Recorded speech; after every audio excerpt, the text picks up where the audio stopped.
Cat drumming already. Yep. Well, she decided to get in my lap. Oh. Does she sense when we're going live?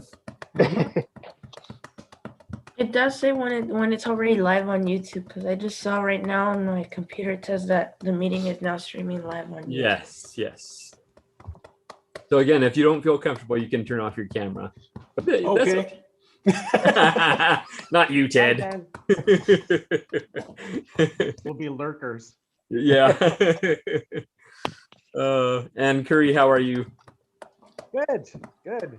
Finally getting into better weather here now, so it's not this crazy snow anymore. I would say double digits, 20 or something, 21 today Celsius. Wow.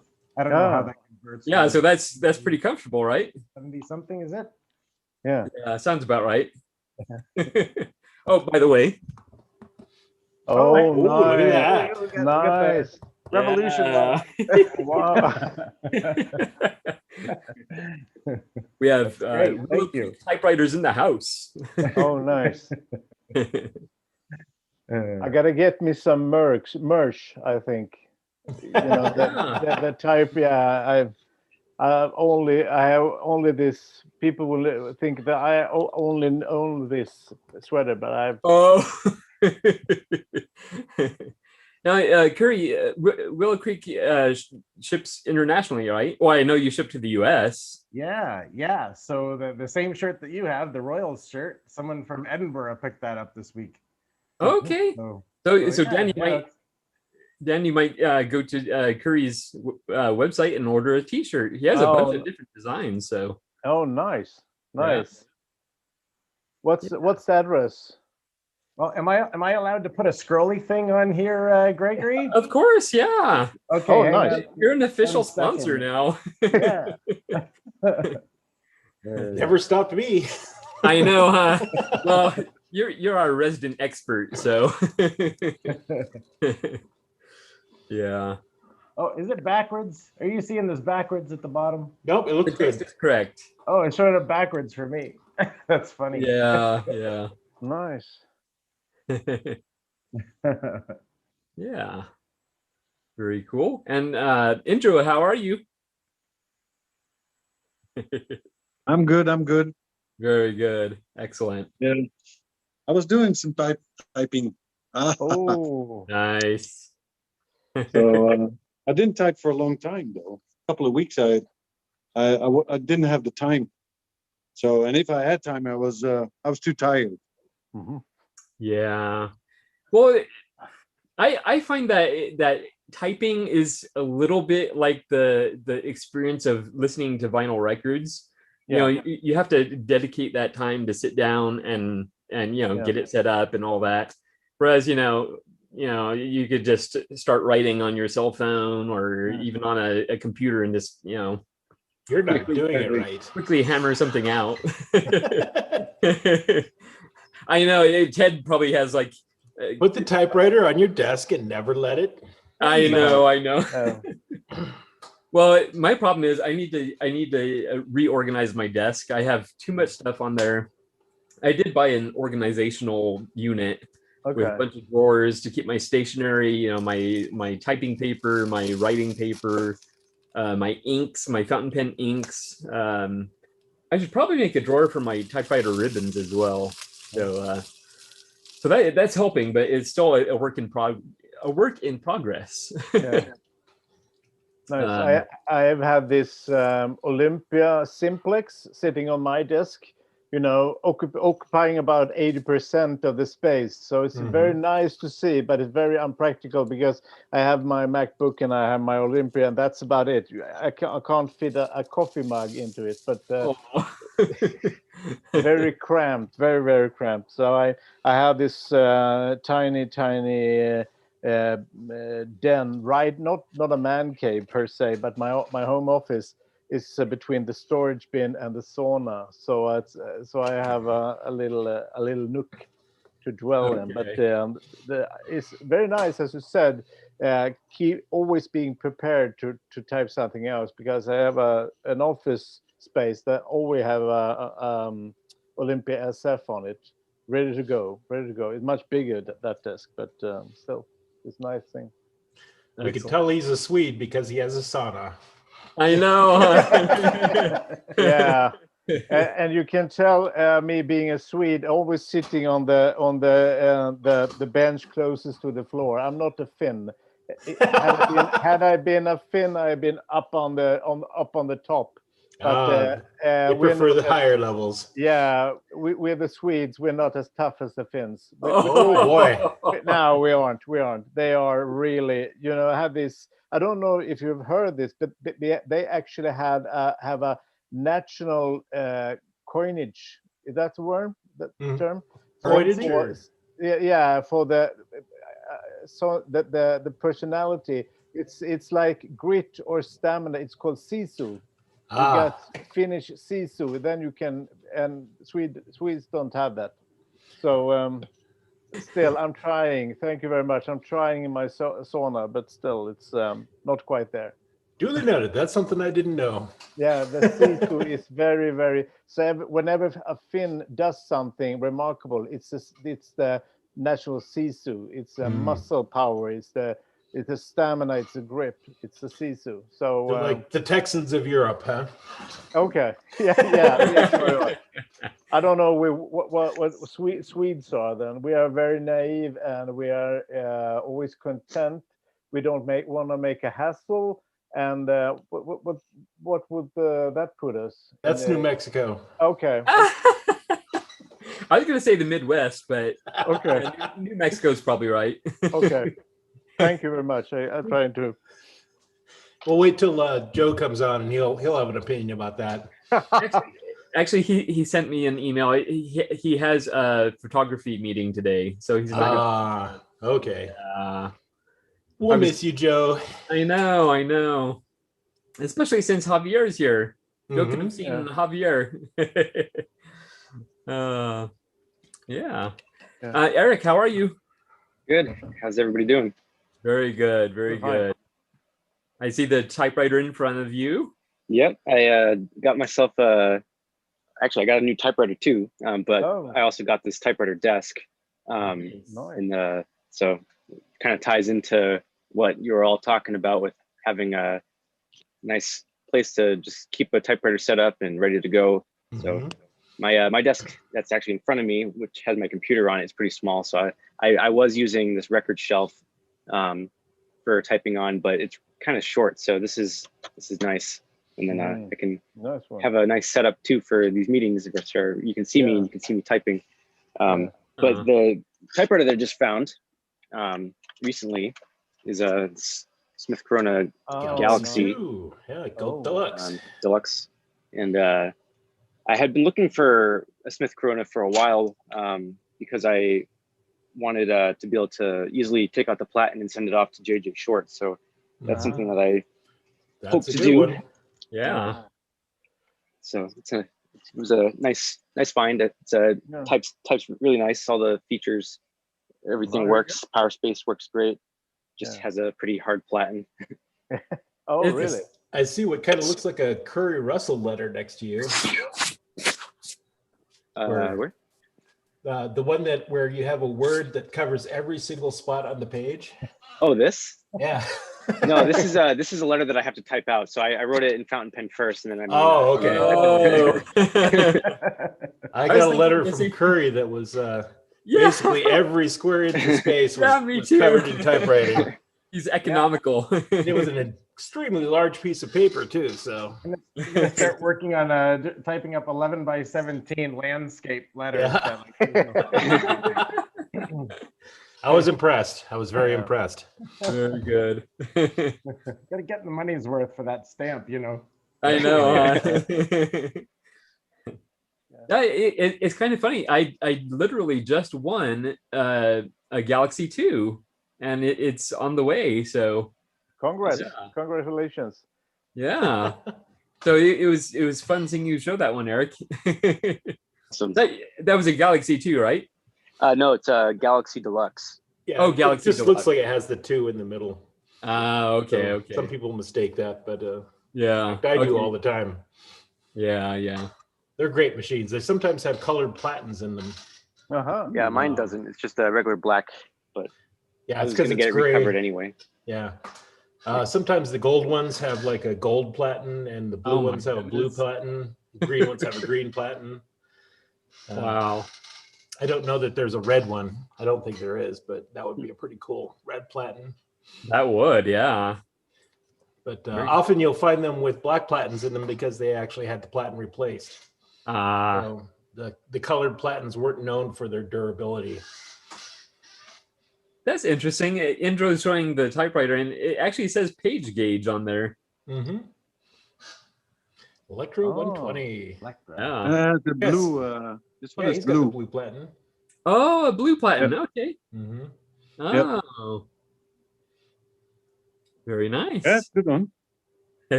Nice. Power return. Yeah.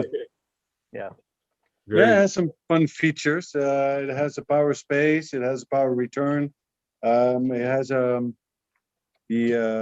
what is it? The point at the end. That is, if you keep on pressing it, it will go. Repeat. Yeah. Yeah. Repeat. Oh yeah. Yeah. Yep. There it goes. Like a machine gun. Yeah. So one thing with this machine that I wanted to ask, if anybody has any idea. So I noticed through typing with it that the G, the lowercase g descender is kind of, it's lighter, and I tried adjusting the vertical type alignment, and I was able to get it so that it would print darker, but then the capitals were shaded, and I couldn't get it to a point where it would print darker. It's not so bad, but I'm wondering if maybe that could be just because the platen is hard, or if maybe it's possible that that particular key is worn down. I don't know if anybody has any. Type slug may be misaligned, where from top to bottom, it may have slipped out of its solder, so that the bottom part of it is a little farther away from the platen than the top part. And I don't know if you'd be able to see it, but if it's just that one key, you'll probably need like a set of maulers or something to try to bring the bottom part of that slug forward a little bit. Okay. You can do that with maulers, which will actually kind of pinch the metal a little bit to bring it forward or arch it backwards so that the bottom part of that slug goes forward. It's kind of it requires some practice, but yeah. Well, it's not too big of an issue, so I'll probably just end up leaving it, but I was just curious. Yeah, generally if it's just one letter, it's that type slug that is the problem. Yeah. And another cool thing I noticed about this machine, so this is the only typewriter that I have. I only have 7 now with this one, but it's the only typewriter that I have that has an exclamation point, or actually, sorry, a number 1 key, but it also has an exclamation point. It's got the change of type. Yep. Oh yeah. So that's kind of nice. Yeah. Save you a couple of keystrokes there. I actually have to remind myself not to type an L instead of a number 1. Yeah. Have you typed the L and the 1 to compare and see, Yeah, they look different. Okay. Yeah, I could show. I mean, I guess you probably get the idea, but I think the one doesn't have a bottom. Serif. What you'll normally find is that the top serif on the L is horizontal, the top serif on the 1 is diagonal.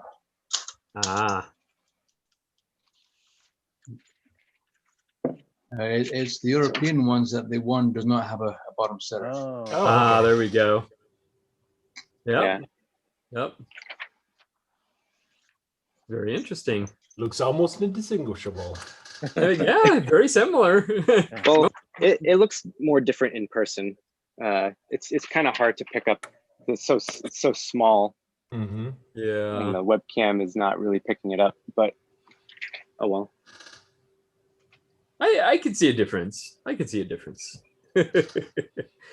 Very cool. Yeah, I'm resting a console in my lap. I don't know. I tried to adjust the camera for people to see it, but here it is. Nice. Very pretty. Yeah, very, very nice. And the paper. And is that a throne you're sitting in? Yeah, this is my throne. This is not my throne.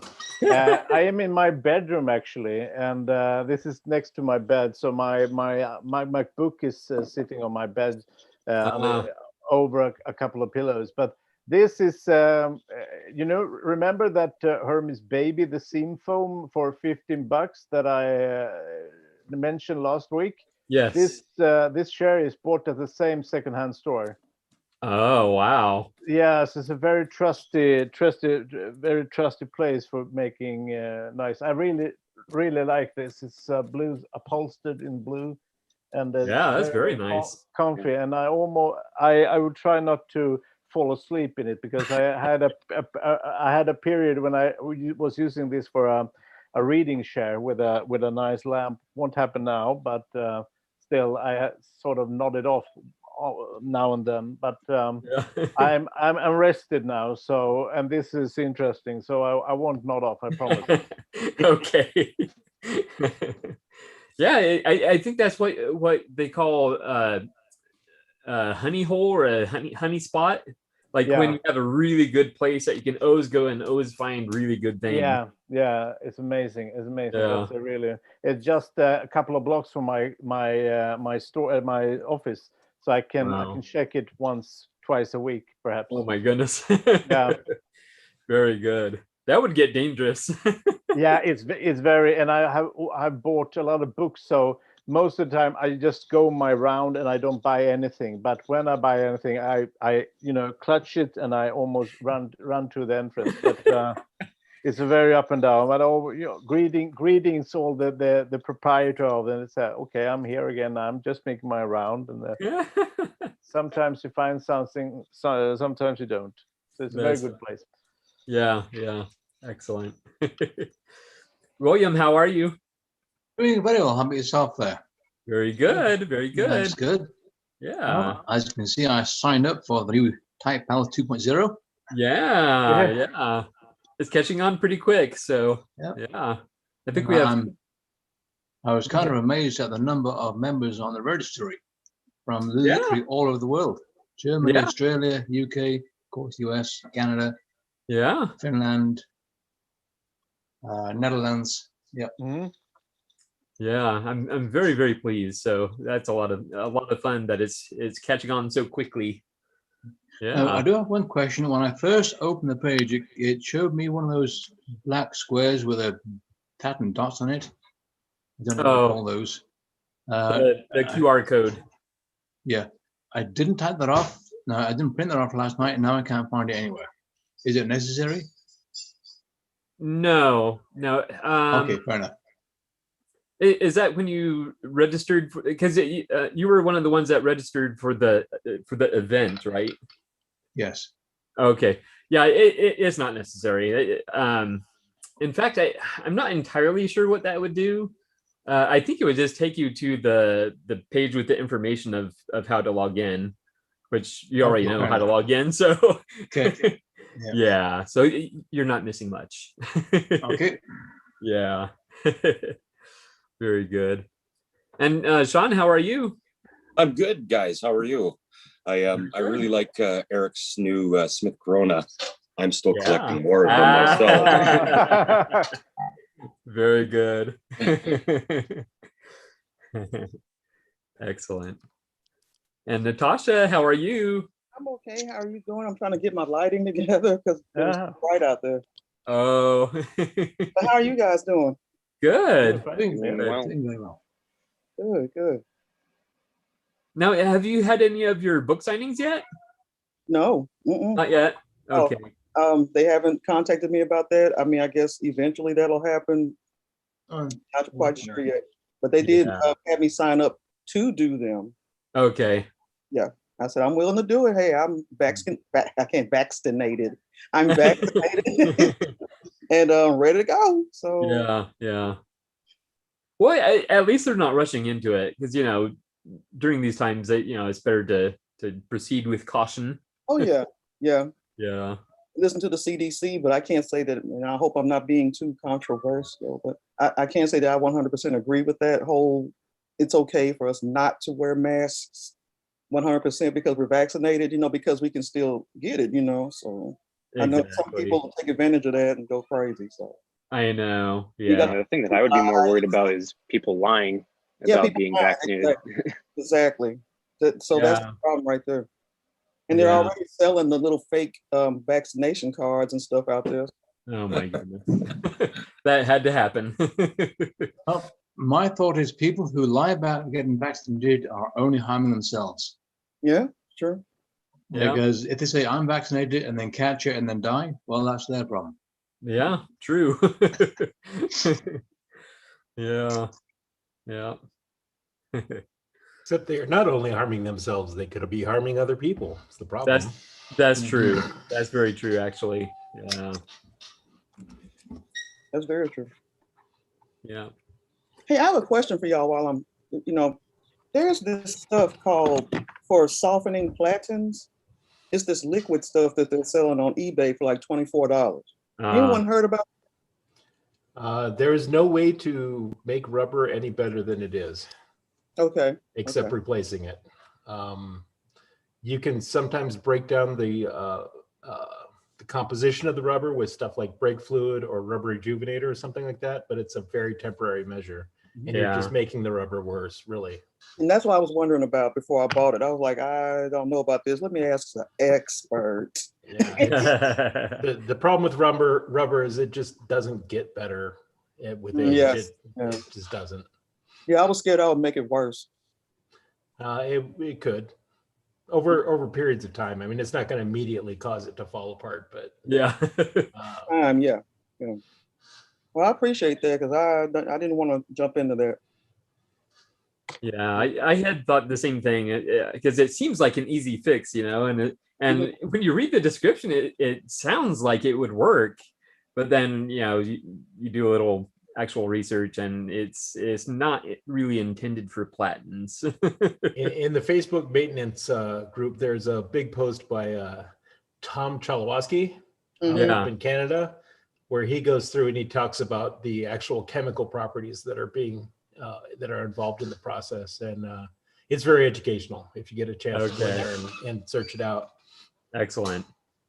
Cool. Yeah, speaking of rubber and rejuvenating and all that, like I mentioned, I wanted to send off the platen in the Smith Corona that I found up to JJ Short, and I was thinking about doing the feed rollers as well, but I haven't figured out how to get those out of the tray that sits under the platen. They still seem relatively soft, so I don't know if it's worth sending them off or if I should just. Do they have flat spots? Yeah. As what you just said, if they have flat spots on them, maybe. If they don't, the feed rollers never seem to take as much of a beating as a platen does.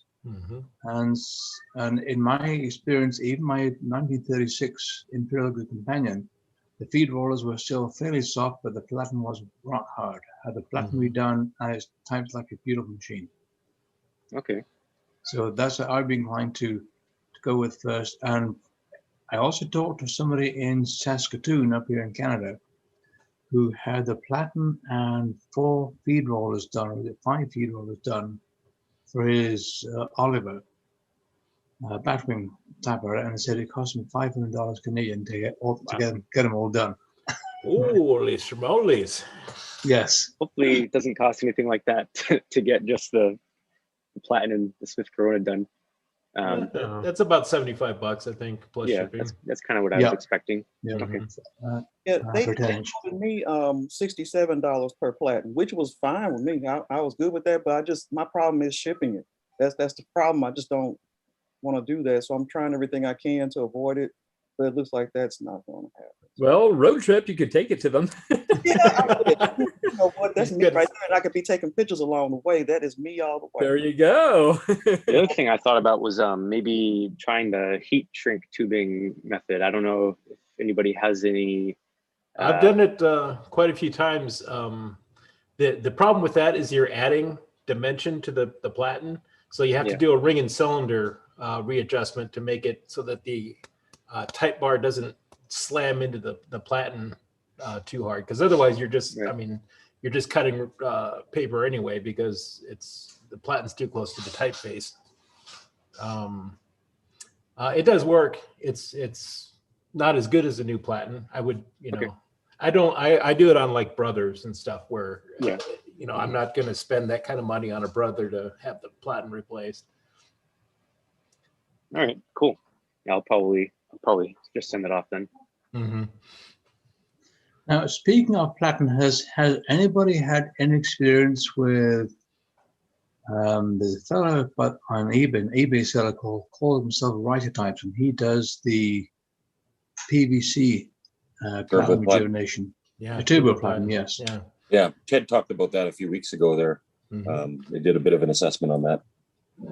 I have not actually handled one of those turbo platens or had one in a machine, but I have heard he did a talk on the last Herman's meeting, and he talked about his process and you know how he does it and what the properties are. Apparently, it's a little I think it's a little softer than a regular platen, but it's he says it's more durable. He says he's been doing it for years, so it should be just fine. I mean, realistically. The advertising spiel that it gives is that because the platen material, because the PVC tubing is slightly more springy than the rubber, it gives the type bars a bit of a bounce back, which accelerates your typing speed. Oh, interesting. I suppose it does. Yeah, I suppose it could. You know, the downside is that it's softer, so you're gonna end up with deeper impressions. You might get cut through on paper with that if it's too soft. But I don't know. I don't know what the hardness of those turbo platens are. So, but I know just about anyone could do it. I mean, it's just PVC pipe that he, you know, strips off the old rubber and kind of jams that new PVC pipe over the core after he paints it. So it doesn't sound like rocket science to me. Yeah. I know that what he was saying was that he uses PVC tubing, not PVC pipe. Yeah, tubing. The flexible tubing, and then it first of all, it has to be very tight fitting tubing. He warms it, slides it on, and then grinds it to outside dimension. So he does grind it then. Okay. Yes, absolutely. Okay. Interesting. Look, I can see Bob. How are you, Bob? His shirt, anyway. He's getting adjusted. There we go. Good morning, Bob. Good morning. How is everybody? Good. Doing well. Good.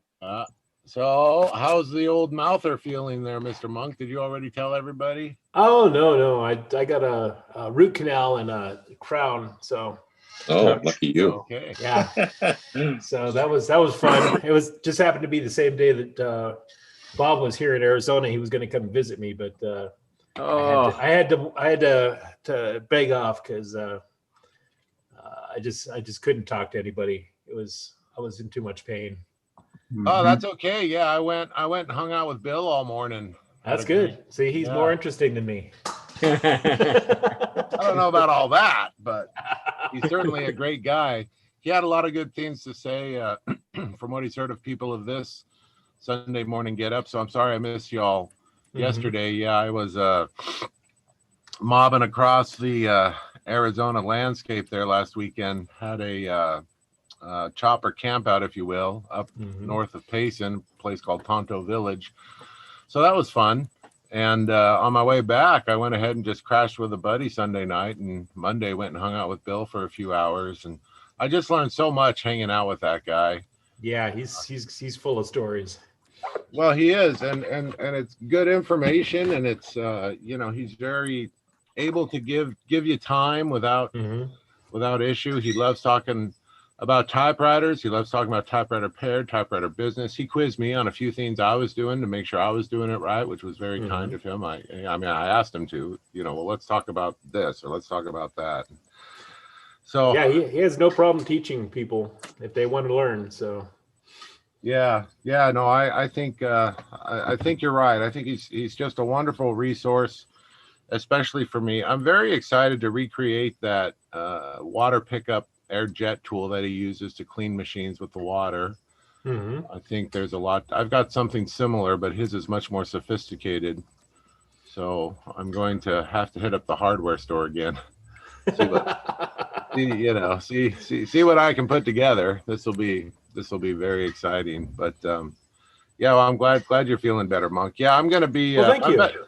Yeah, my best friend lives there in Phoenix, on the east side of Phoenix. Anyway, so I'll have to catch you next time I'm hanging out. Yeah, next time you're up here, let me know, and I'll try not to have have my face hurting. Oh, I know. I've had several root canals and crowns. I've got 6 fake teeth, so I really feel for you. I think it was all the fist fights I gotten as a kid are just catching up with me. So, and then they need to be redone every 10 years as well. So that. Oh, that really? Dang. I got a bridge over here and whatnot, and yeah, it's been exciting though. It was great to travel. I took my Skywriter with me. Got to bang out a few pages every day. Nice. That was fun. Wake everybody up at 7 or 8 in the morning with my typewriter roaring. Bob, next time around, get gold teeth. You'll look cool, and they'll last a lot longer. That sounds very Canadian, though, not too Californian. I would think that gold wouldn't last very long because it's such a malleable material. Yeah, especially with what I eat.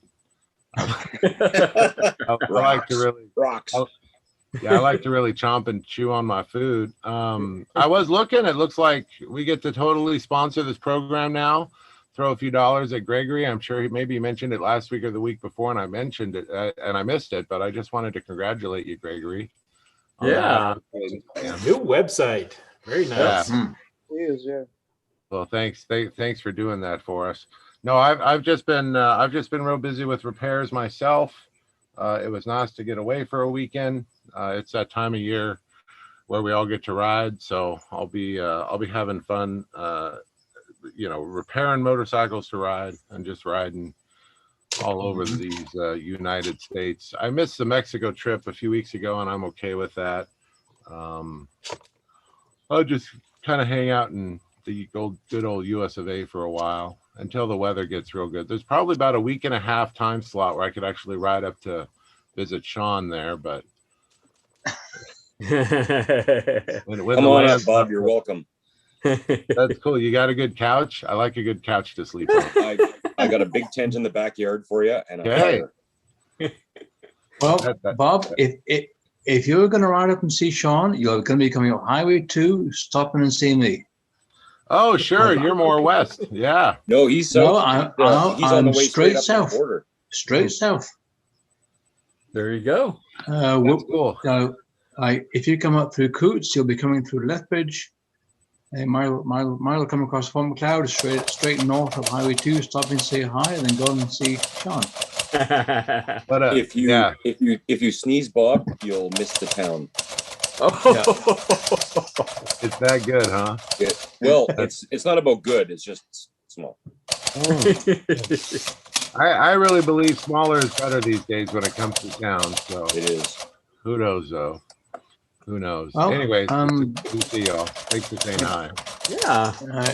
Talking to some of the realtors around here, they're saying that once this COVID pandemic hit, houses that have been on the market for 20 plus years, even little hovels, are now selling because people are moving out of the cities to get away from the pandemic into small towns, and little junking houses are selling like that have just sat on the market for 20 years. So people are moving out of the city. Yeah. Well, and everything's going up in price, and I don't know if this was some big social experiment. That would be talking politics, and I don't like to talk politics. But the answer is, it seems like people are willing to pay more. I mean, wood's gone through the roof, and I just saw a bunch of wood sitting on the train tracks over by McLean Park, Gregory, down off Harupa. They've got just train cars full of wood, and I've never seen wood sit.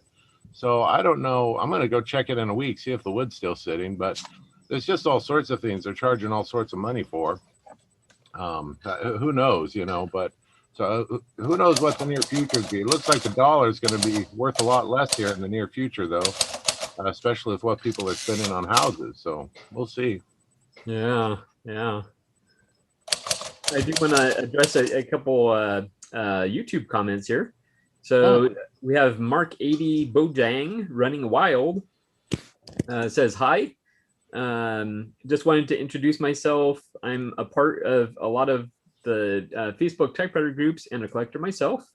I currently own 48 typewriters. So welcome, Mark. Thank you for watching. And we have Stephen McFall. He says, greetings all. I was wondering if anyone has a noiseless model. Are they really very quiet? I would like to write more at night. Does anybody have that answer? Nope. Well, no. I don't think they're quieter after 90 years. Yeah. And they feel really weird. Oh, do they? I agree. Okay. Give everybody else earplugs, then you can write at night. There you go. Yeah. They have a unique touch. Yeah, the noiseless to me feels like when you're typing, the escapement's about not to work. Like it always feels like things just aren't working. It strikes, but it sort of pulls back at the last minute to sort of hit the paper. And it's supposed to be quieter because this whole mechanism, you can look it up online. It's a lot sort of different the way it works. But it always feels like things aren't about to work, you know, and it's just so weird. It just throws me off so bad. Oh boy, so, I agree. Well, that's funny. I actually think the opposite. I know my eyesight's going bad, but I still have all my hearing for some reason. And my Hermes Ambassador, for example, just rattles me. I can only type on it for half an hour before the sound and the concussion on my chest hurts. It's very strange. So I really enjoy a noiseless. I do keep a noiseless in my bedroom. And I kind of enjoy the soft clickety clack. Sean's right. It takes a few minutes. It takes me a few minutes to get used to typing on it again. You either love it or hate it, maybe. But I just have a typing pad under it attached to, you know, something on the wall, so I can just kind of sit on the other side of my bed and type on it as needed. So I certainly don't think it will. If you have significant others or whatever who really want quiet, I don't think it's going to able them to sleep. They're just going to have to enjoy the sound of typewriters when they sleep. But I love that YouTube sound where it's typewriter. One of them's a lot better than another one, but it's on YouTube. It's the sound of people typing, and it's puts me to sleep pretty darn well at the correct volume. So excellent. Maybe noiseless is the way to go. Maybe they'll love it. Although I suspect they're going up in price and value. I've got 3 or 4 of them, but only one of them that I really rock. So they're really going up in value and they're pricey. I don't know. Well, my suggestion for a truly noiseless typewriter, well, even it has we know what you're gonna say. We know what you're gonna thermal. say. Thermal. A thermal typewriter. Yeah, go. Whisper quiet. Yes. I remember when my first wife and I used to go and stay with my in-laws in Selkirk. My father-in-law, well, he was a clerical secretary, always working live. He always had a typewriter, even though it was a brother electronic. We'd go to bed, hear the typewriter going tick, tick, tick, tick, tick, tick, tick, tick, downstairs in the basement. Just go to sleep. No problem with it. Excellent.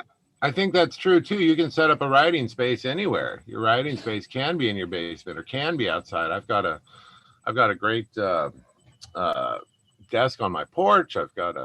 I've never set one up in the basement, but I guess I could. Obviously, I type a lot here in my carriage shed. So yeah, you can type. You don't have to type at the desk. You can set up a desk just about anywhere to type on, I guess. So yeah, that's true.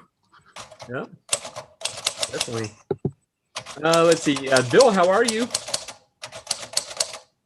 I'm doing all right. How Bill. are you doing, Gregory? Good, good. Hey, everybody. Hello. Hey, how's it going? About. And Kara, how are you? Hey, Kara. Hey, I'm okay. I'm trying not to wake up my wife, of course, so that's why I'm in a different room. But you can see I have typewriter background. Yes. Oh, yeah. yeah. Oh, nice. Would you like us to whisper? That's why God created headsets, right? There you go. At least I think that's why she did. Very good. Oh, and I do have a little typewriter out here. I forgot. You know, Oh, that thing nice. where you find a really great typewriter table and it's like there's no room in the house whatsoever. But I made a space for it. I just tucked it in right there. Oh, perfect. I have to walk past the chair and then pull the chair around behind me to sit down and type there, but but it works. Yeah, it works. Definitely. Very good. I can't stay very long today, so I popped on a little bit early. Oh, well, since you can't stay very long, did you do the typing prompt? I did not. Okay, that's fine. I just wanted to give you the opportunity to read it if you needed. What is the typing prompt? I like the first sentence open-ended ones, like just give me a phrase to run with rather than a outline of a piece. I don't do as well with that. First Looks sentence. like Ted has his. Yeah. A letter to the next owner of my favorite typewriter, wasn't it? Yes. Yeah, and I'm like, forget it. They're all coming with me. It's going to be Back impaired off with would me. be the letter. Lines. Give me it. That's all I got. Right? Yeah. I had thought about a prompt because one typewriter I have, actually my very first one, I bought at a yard sale. I'm going to put in my documentation that it's going to go to the granddaughter of the person from whom I bought it. Oh, that's sweet. Whatever. Interesting. Very interesting. But And I didn't actually do one, so that's okay. That's okay. And Vito, how are you? Hey, I'm good. How are you guys doing today? Very good. Very good. Good to see everybody. Yeah. All right. Well, I think I got all the introductions. I'm pretty sure. Yeah, I think so. I did do mine. I have it here. Yeah. So as always, I got a little creative with mine. And well, you'll see. Oh, and before I get started on it, this is and I find myself busting this one out all the time because it's still one of my favorite typewriters. That's I call it the Royalite. Companion, yeah. Oh, companion. But it's a Royalite, but is branded companion. Right. Yeah. I like. Yeah, I just love the look of it. I love the size. It's very sleek and sporty, and yet it feels like a tank. That's very pretty. That seems to me very different than the Royalites that I've hated. Yeah. I really love it.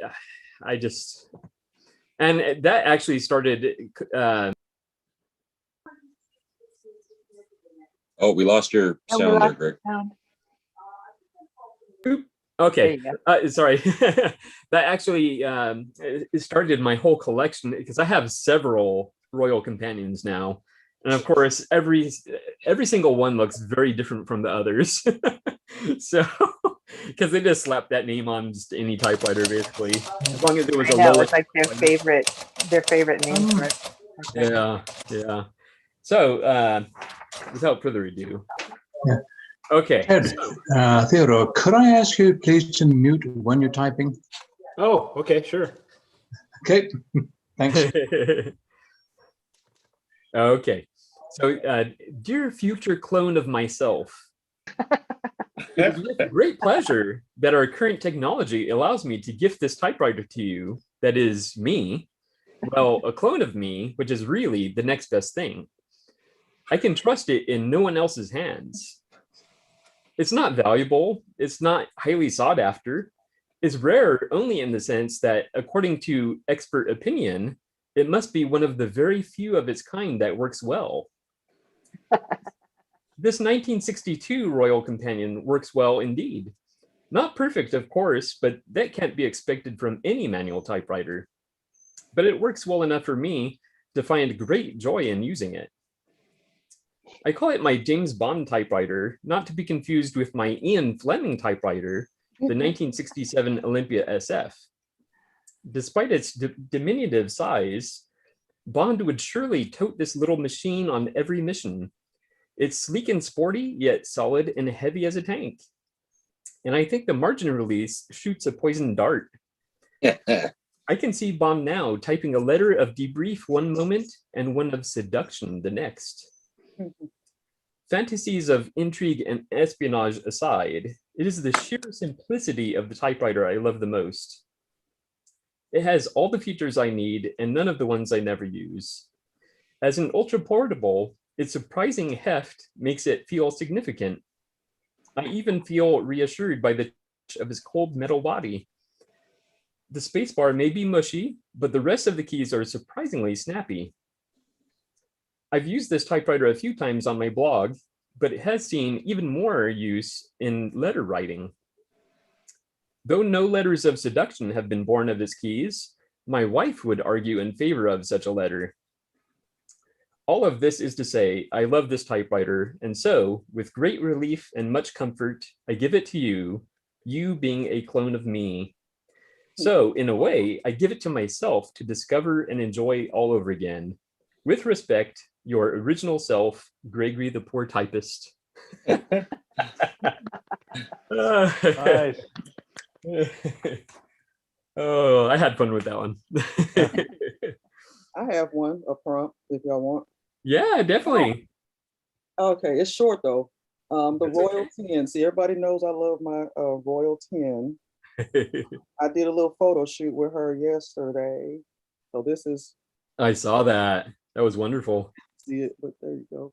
So I put the lights inside of her. So Yeah, that was a nice effect. thank you. So to the future owner of my favorite typewriter, the Regal Royal 10, you were very fortunate to get one, as I swore I purchased every last one of them. Nevertheless, I am glad that you have an interest in this very beautiful typing machine. At this time in 2021, I own 5, a 1920, a 1921, 1923, 1922, and 1925. They each have their quirks, but expect that as she is elderly. I have finished a whole story on my 1923. As a matter of fact, I am typing on it right now. She is my new obsession, and I am glad that you are continuing her illustrious legacy. And that's it. Very good. Yay. Yay. I mean, the story's right here. I just finished it on time. Oh, that's the best. Deadlines are awesome. Oh, I got a question too about Oliver's. Oliver's, yes. There was one for sale on eBay for $325. The owner has 2. He was going to sell them 2 for $600.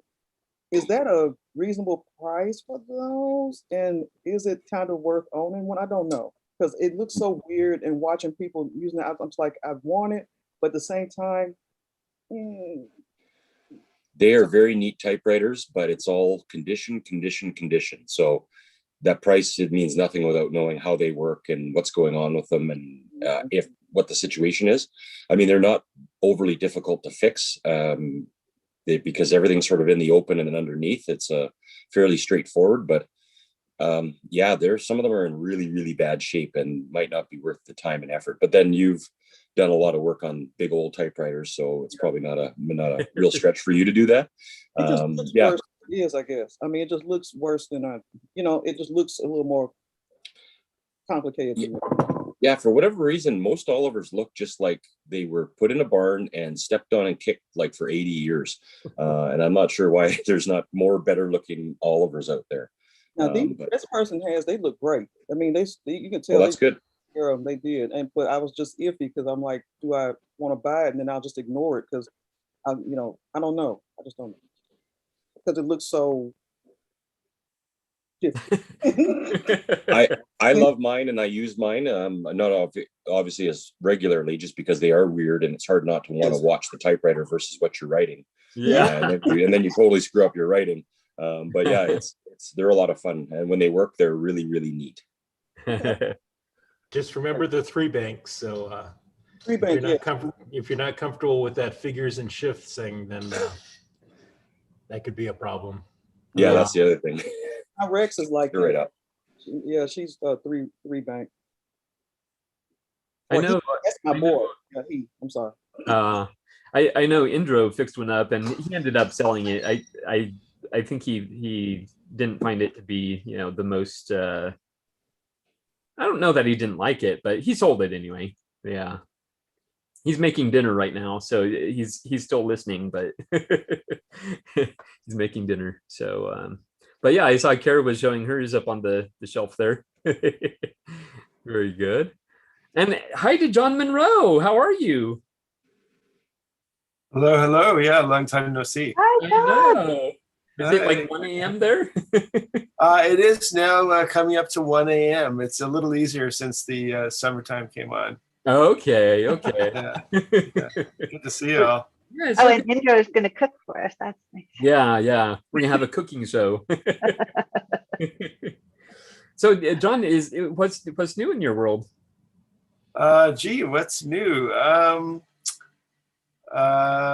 Yeah, well, I've been going through. I met this wonderful fellow who traded me a typewriter for a bunch of really nice fountain pens, like including this, 1988 Mont Blanc. Wow. This is I think it retailed for, I don't know, over $1,000 or something when it was new. Goodness. And they go for typically, I think, for around $400 now. But it's a beautiful. It was never inked before, so there's no way I'm letting that go. Oh, wow. I thought this is a new strategy for me. Maybe I could take my 100 typewriters and bring it down to 20 and trade the others in for fountain pens. They're more portable. Yeah. That's funny. Yeah, so that's sort of the new thing on my friend. Other than that, he also gave me tons of bling, like a big box of ribbons, tons of ribbons with, there's the Olivetti ones, and then there's a bunch of other ones, and just a whole bunch of stuff. Really nice guy. Very good. Very good. That's really cool. And you traded him one typewriter for that? Yeah, I brought like a 50s Skywriter, and I offered him more. Like I said, look, for all the stuff he gave me, I'll give you 10 typewriters. But he was like, Yeah. no, I'm trying to downsize now, so thanks very much. And then I said, well, if you ever want to try other typewriters, you can just I'll hold this one while you try a different one of mine or whatever. But anyway, just really a generous guy, and wow, it's wonderful. Yeah. Wowie zowie. And how did you find that person? How did you connect with them? Through Facebook. Yeah. Yeah, we realized we were both in Tokyo, and then he was like, "Hey, and I bought an Olympia Traveler that was orange, and it had just some little issue. Well, I got 2 typewriters, and one just had a faulty paper rest. And he said, "Oh, well, I've got one, and I can give you that and some other stuff for a Skywriter."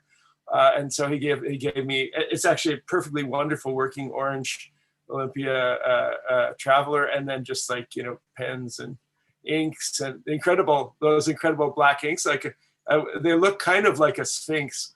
So I figured, well, this is the black sphinx of black quartz. That's my vow, right?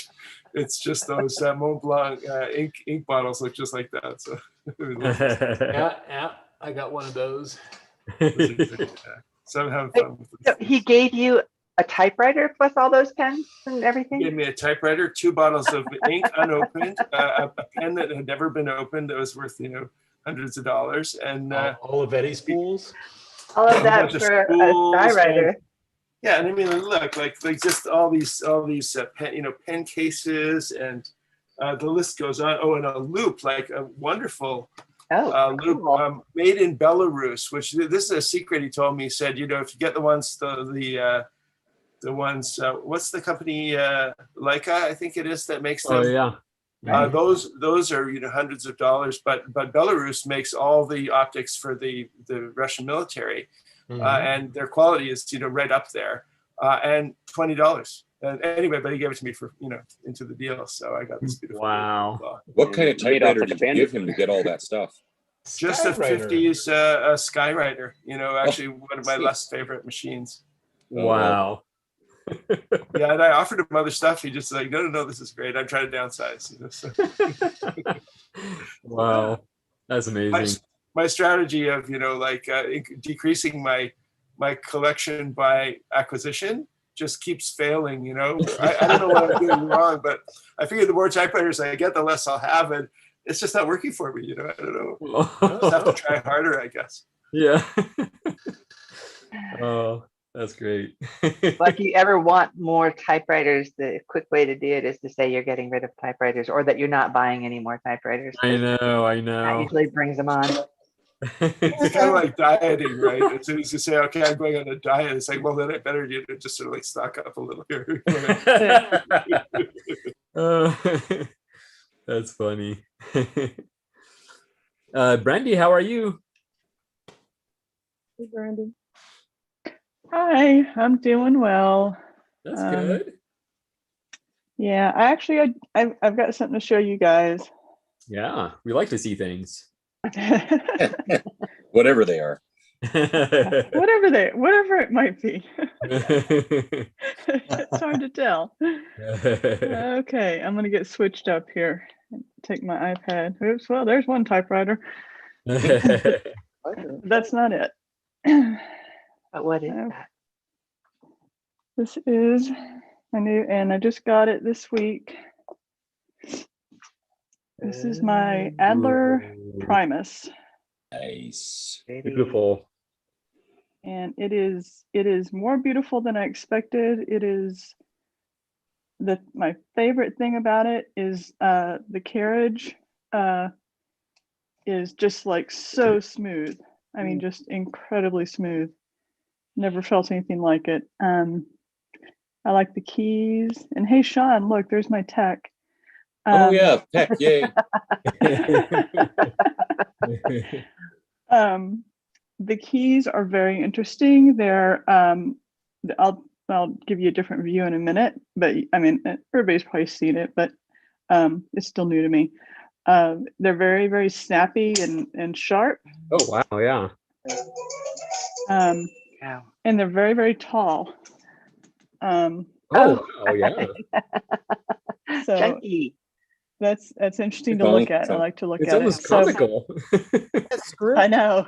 Or just regular type? Is that script? It is not script, but it is Congress, so it's different than most of my typers. I noticed with the tall keys, tell me if I'm wrong, with something I'm starting to notice with tall keys like that, either a script or something different from normal type. Is that something anybody else has noticed? Not sure. Yeah. I don't know on this one. Looking at typewriters, I promise you, every time I see one on eBay or anywhere else, the taller the keys, the more different the script is for some reason. Interesting. That's so odd. Maybe those are just the ones that tend to have more variety in their typeface, and so when you see it, yes, yeah. We're all going to be looking for that now. I know. I never knew that was a tell. So. That's my research. Yeah. And then I did want to call out my first two type pals ever. Matthew and Bill. Everyone, I bet everyone recognizes that signature. Oh yeah, it's amazing. Is that from the bar? Did he send that from the bar? That's the type bar logo. Yeah. Yeah. Yeah. Oh, cool. That's new. Okay. Thank you for looking, everybody. Yeah, that's really nice. Cool. I brought my Triumph Perfect out in support of your Primus today. Thank you. I do have to tell you about a special feature that no one except for me knows about the Primus. And that is when you're typing on it, you have to listen to the band Primus. Yeah. First and foremost. There is such a band? Yes. Oh yes, and we have them in this house. I don't know if anybody else living outside England would get this, but you also have to cook your supper on a Primus stove. Oh. I get it. Yeah. That's funny. Very cool. I love the badge on that typewriter. It's that's what I like. beautiful. Yeah. Beautiful. Yeah. Oh I do my too. goodness. That and is there another one that has wings like that? Another logo? There's another German. It's got wings that look like a Wonder Woman logo. Yeah. Oh, right. Oh, it starts with a C. I can't. Yeah, the it's Continental. Continental. Oh, Continental. That's There we right. go. That's right. Okay. Diane to the rescue. Very good. Yeah. And the reason I know the Wonder Woman thing is Yeah. There you go. It's almost identical, isn't it? yeah, it is. Speaking of logos, Gregory, did you share that rough Underwood thing that I did with Williams thing? I Did sent you that get to a you, better? right? Did you get a better picture of it? I just have not had time. Oh, okay. This All time right, of well, year, it gives you something to look forward to. this time of year, I'm usually spending from 10 to 12 hours a day in the shop getting people to come and fix and done. Like my busy season started probably a month and a half earlier this year than usual. Yeah. And I don't know when I'm going to have time to reply to letters and stuff. That sort of stuff. Oh boy. I have a 6-page letter typed to Eric Mondo that I still need to get it in the mail. Why do we have to work? Why can't we just sit and use typewriters? Because they don't bring in revenue. You don't have to worry about responding, right away. I feel like part of the fun with snail mail is, eagerly awaiting that reply. Yeah, so I know. I mean, I through Type Talk on the forum, I did get a letter from a girl in the Netherlands, and it finally took me a year to respond. And she said she was so excited to get that letter, and she said, and she texted me and said, "Don't hold your breath for a reply, but you will get one eventually." I had a friend who wrote me a letter saying, I get the feeling you don't want to be pen pals anymore, but I still want to be pen pals with you just in case, and we're still friends. And I was like, no, you don't understand. I haven't written to anybody in the last year. We text all the time. It's like, of course we're friends. It's like, but yeah. Yeah. So I sent her a box of paper. Oh. What I'll do, like if it's been a very, very long time, I start feeling like really, really guilty about it. And so I'll just quickly type up a little postcard and send that and say, I'm still working on your letter. I'm going to get to your letter, but in the meantime, hello. So, because it's easy to knock out a postcard real quick, but when you're doing a letter, you want to spend the time to respond to their questions, make questions of your own, and so it does. I can easily spend a good hour or two on a letter. So yeah, definitely. It's a little time consuming, but fun. An hour? Well, I do multitask, and I might look things up or refer back to things, and plus I'm doing it at a leisurely pace. So and sometimes go ahead. Here is where marrying all the new technology really works. When you type the letter, make a PDF scan of it. Excuse me. Bless you. So that when you get a response from that person, you can bring up your PDF scan so you can see what they're answering to, and so you're not going to repeat yourself in the next letter. Yeah. What I've been trying to do. If you only write once a year, then it doesn't matter, right? Yeah. This is the preferred way to keep your copies, people. Don't bother scanning it. That's I've been doing is That's how Mum photocopying used to mine. do it when I was a child, but she had file drawers full of carbon copies. Where do you get all Oh, that? wow. Yeah, Carbonless paper. Order. Listen, hey, I'm not hoarding. There's a lot out there. It's true. People don't want carbon paper the way they want typing paper. Well, you know, the problem with being a collector of things is you start branching out into accessories. And then when you discover certain things that you didn't know before, like, oh, you can get red and purple and blue and black carbon copies, all of a sudden you're like, oh my God, I got to get that. And before you, it's such a rabbit hole. It's fun though, but a lot cheaper than typewriters. Yeah. Ribbons R Us out of Maryland, they carry different colors of carbon paper and different colors of ribbon. Yep. Yeah, I just like the vintage boxes with the old logos on them, right? There's some really, really beautiful carbons that have some really nice decals on the inside of the carbon paper. Yeah. I just got this stuff.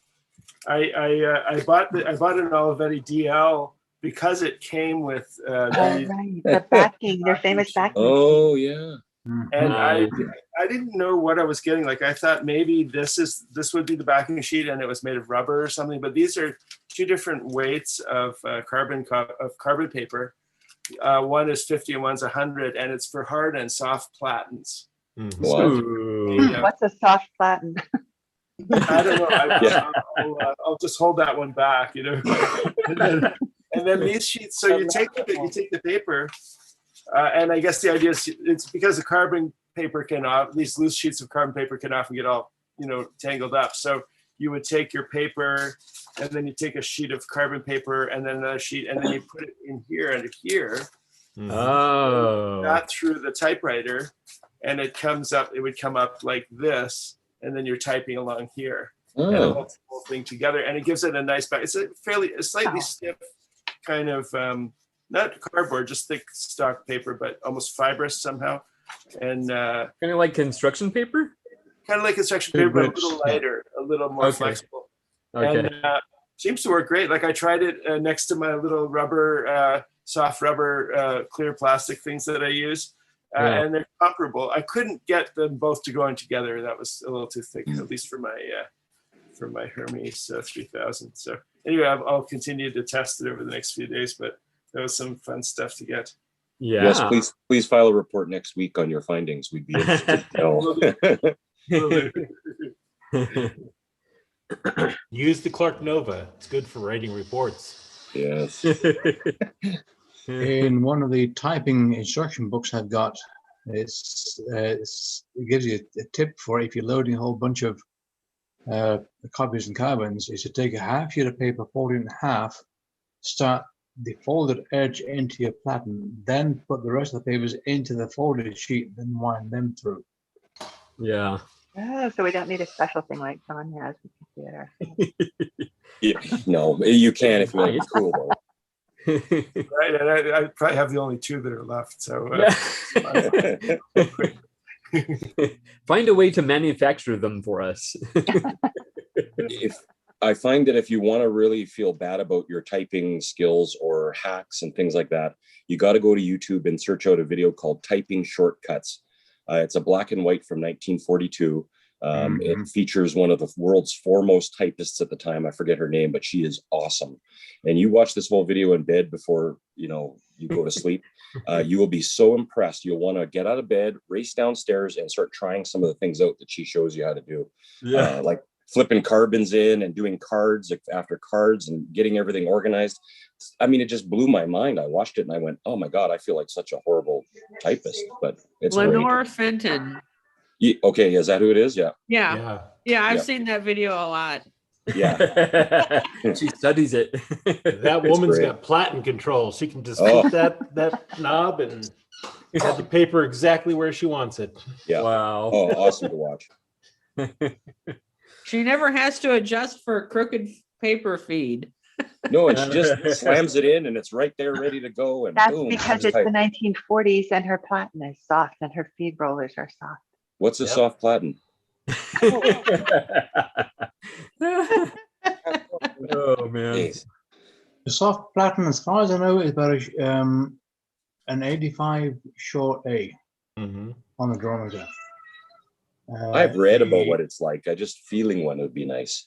No, Oh, yeah. it's nice. Believe me, I have my Imperial Good Companion and a Remington Bantam done. Mm-hmm. Okay. That little Bantam would not feed the paper straight. It didn't type with it on. New platen, it's a different machine. Huh. Yeah, it's especially if it's like 30s or later than that, because if you take a machine like that, a good solid hunk of iron, and put a new platen on it, every machine I have that's earlier than the 40s, I've put new platens on because it just makes a world of difference. Yeah, well, it was different. Really rubber back does. then, too. 4, yeah. I have a couple I'm Corona wondering- 4s that I've put new platens on that are, the platens were more expensive than, the typewriters by Yeah. far, but it's Yeah. so worth it. Yeah. Yeah. And are I'm those wondering what JJ machines- Shorts or where you get them done? JJ Short, yeah. I sent them out to JJ Short. I'm wondering what machines other than like Smith Coronas are relatively easy to remove the platen to send off to someone like JJ Short.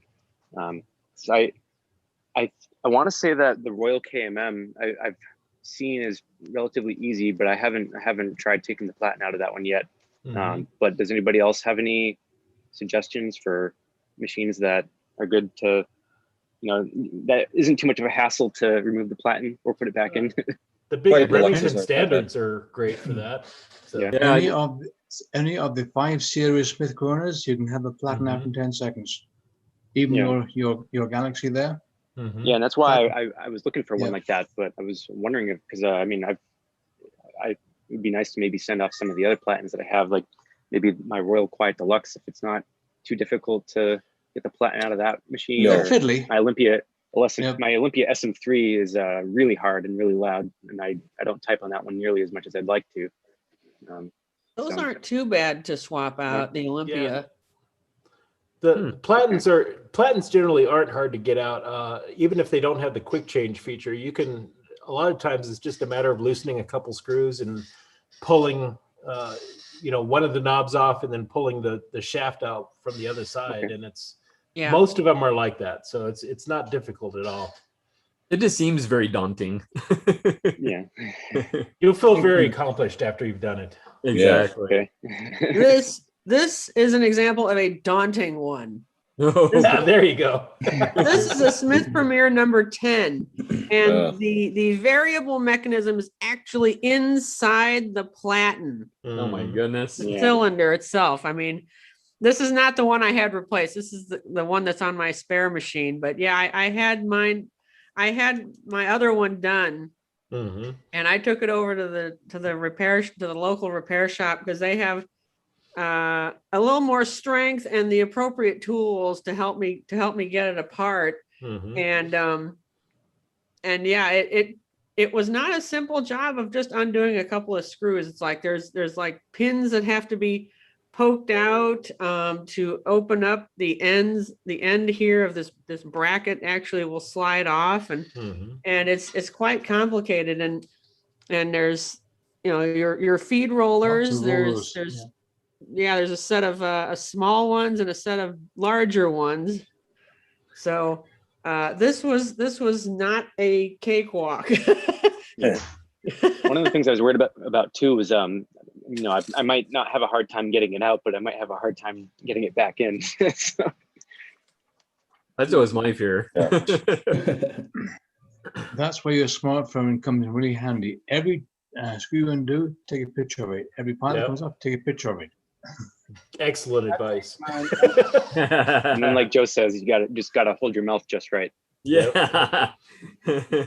Is that in Olivetti you have right now, Eric? Yeah, this is relatively new to me. Olivetti Ventura, made in Barcelona, Spain. I wonder if it's the same as the letter 22 that you can just unscrew the knobs by hand and the platen pops right out. Pretty much, yeah. I don't know, but I wouldn't need to replace the platen in this one because this one's actually relatively soft. It seems it's the only typewriter that I have that doesn't punch completely through the paper. Oh, It's sure. pretty quiet too. On of it is two Allen set screws in the left platen, in the right platen, the left platen unscrews right hand thread, lift it up, pull it out. Yep, I see the set screws in there. Yeah, and I think that what you have is basically the same as the Olivetti 31 or the Underwood 310, looking by the body shape of it. Yeah, I think Ted said that they were all like basically Olivetti 32s, right? Before. Internally, yes. After the frames and everything certain are the same. Yeah. After 63, 64. Except only the 32 has a really skinny type bar, which my thumb constantly misses. Skinny type bar. Yeah. I mean, like these hands here, they take a 2XL glove, which is a tight fit, and take a size 13 wedding ring.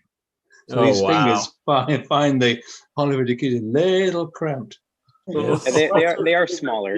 I like it though. It looks good for me. What's your favorite? That's why I'm so comfortable with the Smith Corner 5 series. The keys are just perfectly spaced in my hands. Yeah, it's got a good shape to the keys too. On my Galaxy Deluxe, it's kind of like, you know, it's cupped in, so it kind of conforms to your fingers. So I like the feel of that machine. Mm-hmm. What were you asking, John? Oh well, I was asking William what his favorite typewriter to type on was, but he answered the question, I think. Oh, okay. Yeah. So I'm off to bed. Wonderful to see you all. Thank you so much, John. Good seeing you. Definitely. Sleep well. See you later, John. So whereabouts are you there, John? Bye, John. He's Tokyo. Tokyo, Japan. Where? Japan. Wow. Okay. Right on. It's like 2 a.m. for him. Yeah. Sayonara. This totally is a global community, isn't it? Absolutely. Yeah, definitely. Okay, take care.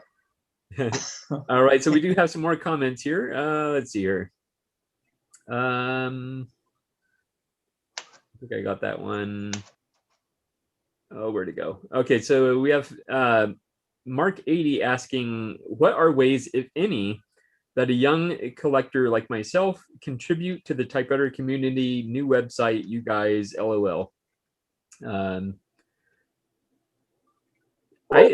I think just, you know, be active in the various, like the new website, typepals.com. Definitely sign up for a free account there. In these virtual meetings, whether it's, you know, just comments on YouTube or sharing pictures on Facebook, if you do Facebook, that sort of thing, Instagram.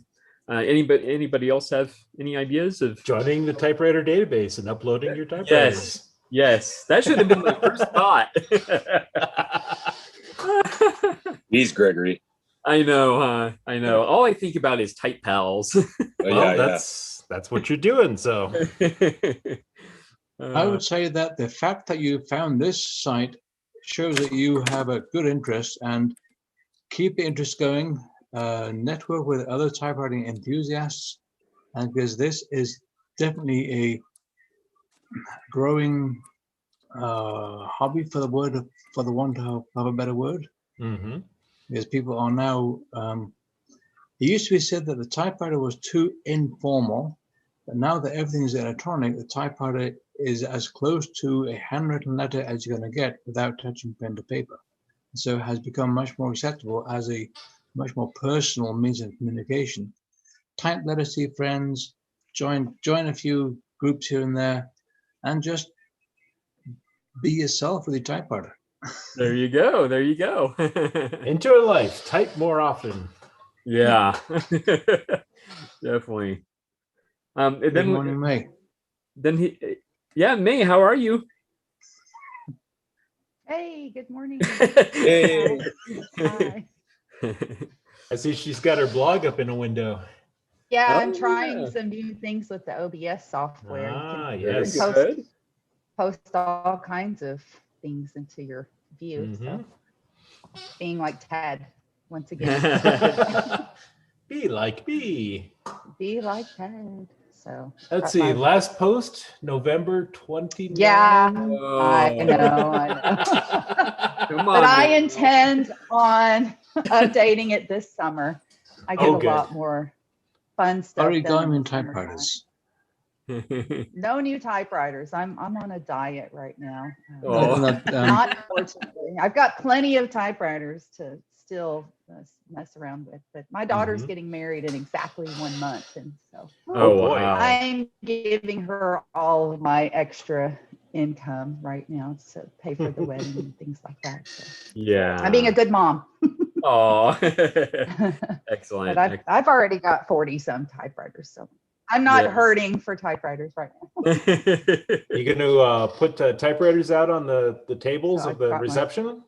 Royal Quiet Deluxe. I'm sorry, my connection is really bad, so some of you are sounding like robots. So I may have to log off now, see if that helps. Do I sound like We're not all robots. I'm not sure what's going on. Yeah, you sound fine to us. Oh, okay. Some of you were sounding like robots to me, so we don't want that happening again. Maybe we are robots. Sounding good now. That's right. Okay, great. Now everyone sounds normal. So, yeah, I've got all my Royal Quiet Deluxes out, and sort of retaliation of a post in the Facebook group where someone said, "Oh, I hate these machines," and I'm like, "What? You're crazy! These are like the best machine. Well, some of the best machines I've ever typed on." Now, granted, I did have to do a lot of work on most of them to finally tune them and clean them up. But once that's done, I have no problems. I really like the way the Royal Quiet Deluxe feels as a typewriter. But I'm curious because everyone says the 1940s ones are better. So if they're better than these, then oh my gosh, I guess I need to get one and have my mind blown. She's talking about me. I said that. Yeah. I love the 40s and the 50s, and my 1939 is my favorite one. But I like them all. Yeah, I like them all. I have a Royal O or A. Technically, it's like the O, but an upgrade, and I love that one too. Even though it's a carriage shift, it's really not. That's a Canadian typewriter, isn't it, May? The Royal A. It took a moment. Yeah. I think the A has a tabulator where the O did not. Exactly. Yes, it has. Oh, Bill, I was just being funny. Gosh. I know. I know. Give me a second too. Oh man. So May, I noticed in the top left corner of your screen, as I see it, it says typewriters and origami. Oh, is that? What's that about? Yes, I do origami, and I thought it would be neat to type a little origami booklet. So basically I folded it and then marked the pages in order, and then unfolded it and rolled it into the typewriter and typed a little miniature booklet. I made little Christmas ornaments with little tiny origami booklets. And it's on her blog. It's on my blog. It was back in November, so obviously I'm a little behind. But everybody knows that the benefits of simple origami are twofold. Yeah. It took a moment. Oh man. That's one of those jokes that if you don't get it as it's being said, you won't. Yeah. Right. Oh boy. Oh, that is funny. So we have Mark also asking how many typewriters we have and what is the most we have had at one time. For me, I'm currently at the most I've had, which is right around 45. So you're matching me. Actually, you've exceeded me. I do have, I think, one on its way. So which leads to the age-old question: do the ones in transit count? Yeah, see, that's no. What about the ones you're repairing? Right. What about the ones that are in the garage because you're going to have a type-in someday, or the ones that you're meaning to send to somebody else, or the ones that you're bidding on? Yeah. Like, how do you count them, really? Yeah. That's good. Yeah. I have 17 working and 2 in the shop and 3 bricks. That's very specific, Natasha. I'm impressed. I always have to look around and go, well, 20 to 30-ish. Natasha, they're not bricks, they're decoration. There you go. Parts The machines. other 2 is so bent when it came in from shipping that it's no good for that. So and then the other one is ugly anyway. So, but the one beautiful one is the 36 Underwood, but it broke in the metal section, so it needs to be cemented or whatever y'all do to. It needs more extensive work to get back to where it was. But it's beautiful to look at. Now, if you took something like that to a welder, is that something they could do? Yeah, I wonder because it doesn't. I don't know. Good question. Depends on if it's iron or not. If it's iron, I don't think you can weld iron. Okay. It looks iron. Cast iron can be welded, but you have to have the right equipment and have someone who is old enough to have remembered how to weld cast iron. Okay. Basically, the everything would have to be stripped out of the casting. The casting would almost have to be put into a new sand mold, preheated, and then welded, and then covered in sand and packed tight as it cools and anneals over 24 hours. Then repainted. Yeah, Wow. it's a big process. It can be done, but then you have to ask yourself, is it worth the $600? Yes, no. In other words, no, it can't be done. Yeah. Yeah, I've welded cast iron before, and that's right. William, that's the issue is the heating and cooling process. Because if it goes too fast, it's going to crack somewhere else, or the weld will break. Yeah, you're right. Oh boy. Because cast iron has terrific compressive force, but very poor tensile force. Because of the very high carbon content, the carbon atoms almost create fissures in between the iron atoms, which allow it to pull apart very easily. Hence, it will crack. Am I close? Sounds good to me. I was just explaining all that to my mom yesterday in a conversation. Sure you were, Bill. I think I have a machine that we did a little bit of JB Weld on. It was a Smith Premier 4, and it's held. I mean, it's held for now. It's kind of the spot where it's hard to. Let me see if I can describe where it is. It's kind of like right here. I don't know if it's kind of like right here in this vicinity. Okay.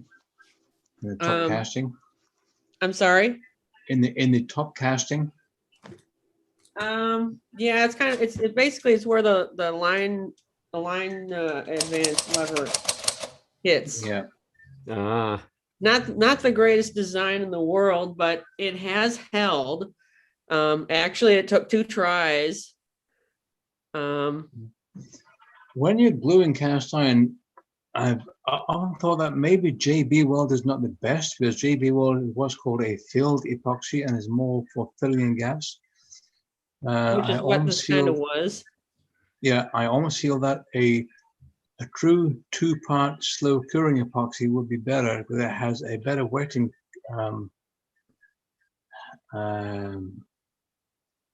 ability.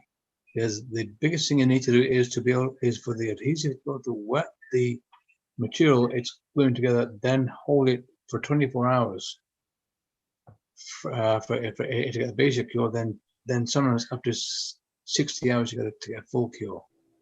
Because generally speaking, the slower curing an epoxy resin is, the tougher it ends up being. Like the 5-minute epoxy, it will set in 5 minutes, then it comes apart 5 minutes later. Yeah, no, Bill's right. I've got a few personal machines. I've never sold a machine, but my personal Underwood 5 is all super glued together, the whole frame. And then I have an internal frame on an SG, my personal SG, that's all super glued together. And the super glue's done well, you know, as long as it's a nice clean break and you can get it in there. I just super glued it thinking, well, I'll have to fix this in a few years, and it's been a few years and I haven't had to fix it. But it'd be a lot of fun to play with a nice thin two-part epoxy like Bill was saying. And I think you could really get a lot done with pop metal and whatever else. Everyone says, well, you can't weld and you can't glue pop metal, but boy, these super glues are just getting better and better every day. And I really think you can, and I've had some good luck with it. So well, I just it seems chiseled too. Like when it came in from shipping, it was snap broke and chiseled, you know, like that chiseled look. Right. The bang it took, it was serious. I don't know what they were doing. But yeah, it's just how the molecules kind of worked out in the metal. The grain, it's called the grain of the metal. Yeah. So I would absolutely try super gluing it, or go down to Hobby Lobby, get a real light two-part epoxy, put it together, and then, you know, clamp the heck out of it, leave it for a day or two, come back, unclamp it, leave it for another day or two, and chances are, as long as you're keeping it, you're going to be okay. I mean, I would never give that to a customer, of course, you know, but for your own personal, my Underwood 5 is all super glued together in like 8 places that I have in my dining room, and it looks fine. So it's funny that you say that, Bob, because John Vichek in the comments fixed his Underwood 5 using the two-part JB weld, which is the high strength formula. Sure. And he says it's still holding fine. So well, and that's it, right? That's a thinner high strength formula. Bill Williams absolutely correct. If you just use I carry a regular JB weld on a motorcycle, for example, in case I end up blowing a hole in my radiator, and that's about it. That's about all it's good for. Or a hole in the side of the engine. I've done that, busted a chain and cracked the power, you know, the power cover, and I've JB welded it back together to get me back across the country. And I'm sure I only lost 4 gallons of oil, but regardless, yeah, it's not, JB weld is not for tensile. It's how did you put it, William? It's a great cover putty, really. It's more of a gap filler, right? Yeah, as opposed to an adhesive. Okay. And so yeah, you'd have to get the specific thin gluing JB weld to make that work. So, but you know, I've had a lot of luck with super glue gels, whatever, getting pop metal to hold back together, or cast iron, or what, because it's so thin and so light in the typewriters. It's not like a cast iron exhaust system on a boat or something, you know, that's cracked. So yeah. Very good. Brian, how are you? I'm good. Hi, everybody. Hello. Hey. Hi. Yeah, everything's going good. I got 2 new typewriters in the last week, but one of them is all in pieces. I can show you. Oh boy.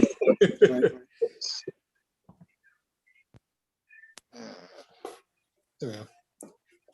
No, did I lose you? Nope, you got us. Oh, shoot. Technology's not perfect. Let me just stop that. Tried to switch the camera around and everything stuck. Yeah, I got all the body panels off because I was cleaning it, and I got this this mark from the thrift shop on it that I can't get off. Oh, it's really bothersome. Yes. So, grease pencil or? Sorry, I don't want to make everyone sick. But that's a Remington quiet rack. Mm-hmm. Goof off. Shop for just a couple bucks. What's there's a stain that you're having a problem getting off? It's like a red grease pencil from the thrift shop. Yeah. Goof off. The product name Goof Off might. Maybe some Simple Green. What's that? Simple Green, maybe. Oh yeah, I've used that and a scrub brush, and it got a lot of it off, but it's just in that textured paint. It's all the way down in the grain. Boy. I try product name Goof Off. It's in a spray bottle. Yeah, I've used that too.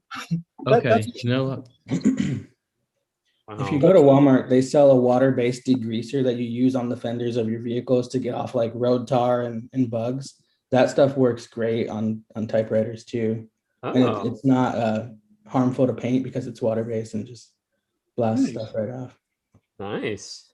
Okay, I'll try that. That's not a bad idea. It's right next to the decal underneath Remington where it says quiet. So I don't want to scrub too much or put too many solvents on it. People will follow up. Oh. I'm thinking about having it powder coated. Just taking it all apart and I'm sending it off. And I actually asked for a quote the other day. I'm waiting for them to get back. Powder coating it seafoam green, and then it's got the dark green keys. So Nice. Or I'll just do a stain, but it's just making me nuts. Yeah. And then I got a thermal typewriter. I got that. Brother EP7. Yeah. How are you liking that one? It's just like the EP5. It didn't have a screen.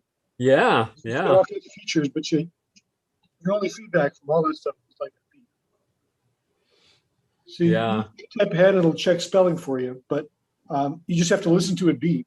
And it says you typed a word wrong. So then you have to add a word to the dictionary or all kinds of features, but they're all it's all hidden.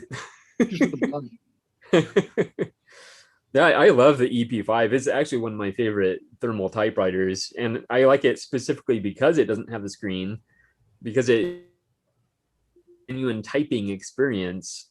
Even though it's still very bizarre because it's thermal, but I like that about it. Whereas with the like the Type Stars, you have the screen, and so you're looking at the screen rather than the paper, and you kind of lose that typing experience a little bit. It's more like you're on a word processor. But I was very excited to see you picked up that EP7, and those things are pretty rare actually. I haven't. There's almost nothing on the internet. Yeah, you need to make a video. I would love to see that actually, if you could do a video. It has some ink on it. So when I first started typing with it, I used the creation features, which is Ted, could you mute, please?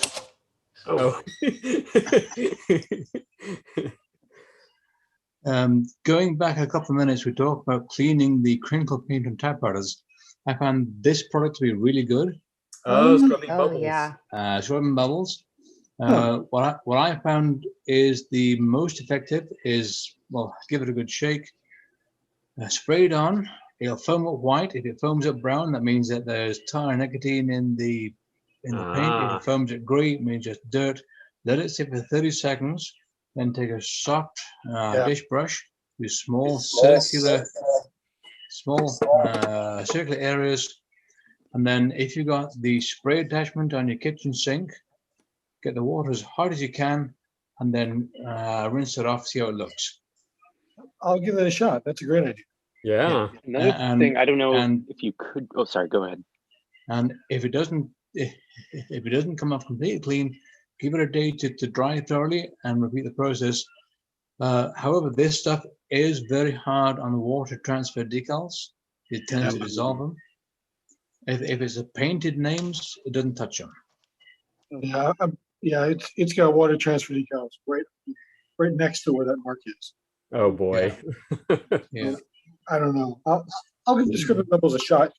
Barring that, I'm gonna sandblast it. Yeah. It's okay.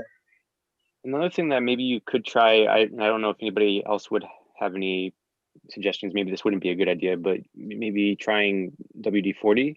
I remember Ted mentioned something about WD-40 working on like black crinkle paint, and the Smith Corona that I got a few weeks ago, the case was like absolutely filthy, and just soap and water, scrubbing bubbles, and like pretty much everything I tried on it didn't work. And then I put some WD-40 on it and just like wiped it clean, and literally it took me like 5 seconds, and it I was amazed at how much it worked.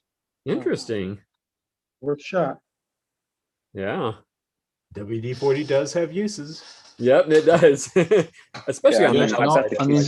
Just not in the internals. Yes, yes. We have the same thought. So this is the case that I was talking about, and this thing was brown. Yeah. Now it's black. Okay. Wow. I had that little what is it? Royal Companion with the black crinkle paint on, and it was brown when I got it. And I did simple green and a soft brush, and I was just pulling brown paper towels off that thing for like 2 days, and then it was finally clean. It looks fantastic, but that crinkle paint holds so much dirt. It doesn't show a fingerprint, but it'll hide 5 pounds of dirt. Yeah, yeah. It really does. I had a typewriter. I want to say it was my senior companion, and I thought it was brown or maybe green, and I used it was essentially simple green, but I used that on it, and it turned out it was this nice shade of gray, and I was like, wow, so that's what this typewriter looks like. Oh, it's amazing what comes off. And the crinkle paint really kind of hides it. It makes you think, okay, is this dirty or is it just a weird color or oh man. Yeah. Yeah. Good morning, Kelsey. Oh yes. Good morning. How's everybody? Good morning. Good. Good. We have typewriters, so we're good. And Eric, how are you? Hi, Eric. I'm well, thank you so much. Yeah, I received a letter from you. Oh, good. I'm glad. It was on very fancy letterhead. Yeah, the paper doesn't hold ink so well, but it's a neat paper. Yeah, yeah. Yeah, so that was exciting. Thank you.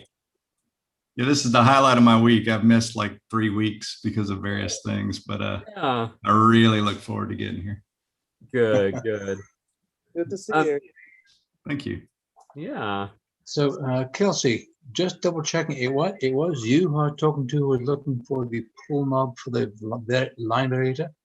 Okay. Yes. Yeah, I haven't even had time to look for it yet. Oh, I haven't that's forgotten. okay. No. Yeah. Thank you. Yeah. Saves me from having to buy yet another parts machine that then works, and so it can't be. Well, I do want to quickly, let's see, let me get on the right screen here. And let's share the screen. This one here. Don't do it, Eric. Don't do whiteout. No, don't. Is he doing whiteout? He's doing whiteout. Oh. Whiteout live. Oh. I don't have any correct type. I was doing some whiteout on this machine here on something I was typing. That's a trick. Oh. It's like, yeah, let's lift that up. Oh yeah. I always make sure that the whiteout is dry before I start typing again. Okay. Yeah, we always use whiteout responsibly. This is whiteout, so it's not the liquid paper. Yeah, that's essentially like the correct type sheets. Yeah, I've tried that stuff and I could never get it to work. It would just keep unwinding itself. Oh, yeah, they're a little finicky actually. They are. All right. Let's see. Let me go back here. Yes. So I don't know if everybody has checked out TypePals 2.0, but I do encourage you to sign up. It is and always will be free. There are paid levels that they don't add any real features or anything. It's just if you want to support what I'm doing, you can, but you definitely do not have to. So you can definitely sign up for free. We have all kinds of new things on here. There's the events, which is actually a great way to remind yourself about the future meetings. I only have 3 in there right now, including it today. You can actually watch the club on the site as well. And then it has all the information about, the joining process and for the newbies out there. We have the member directory, of course, and forums. So there's a public forum for anyone that wants to join or comment rather. They don't have to join, and they could use the public forum, or there's the member only forum. So I'm very pleased about the progress. It took many hours to get it set up, but we have, let me scroll here. We have featured members, and we have our sponsor, and I'm waiting for Bob to sign up so I can put him as a sponsor. And I'm very excited about it. And I hope after you guys use it for a little while, you can give me your feedback on it and let me know if anything's not working, or if you don't like it, or if there's anything we can change or make better, that sort of thing. So definitely. I really like it. It's great. Yeah, me Excellent. too. I think it's great. A lot of great features. Excellent. It's honestly, we had totally outgrown the email list. I mean, there were over 50 people on the email list, and I mean, it was only going to get longer. So I figured, well, we need to do something here. Yeah. I did try signing on to Zoom with the old address. It didn't work. So the old address no longer works, and now I have to go through the TypePals 2.0 site. You should be able to go to launch.typepals.com, and that should work. Yeah. That worked for me. Okay, but I mean, first off, I tried join Zoom meeting just with the meeting number that I used to use, and the screen is just blank. Oh, so it may have been a glitch because the information hasn't changed. Okay. So hopefully it was just a glitch. Okay. Yeah. So I went to the TypePal 2.0 site, and there you all are. Well, that's good. Yeah. You found us, so that's all that matters. Absolutely.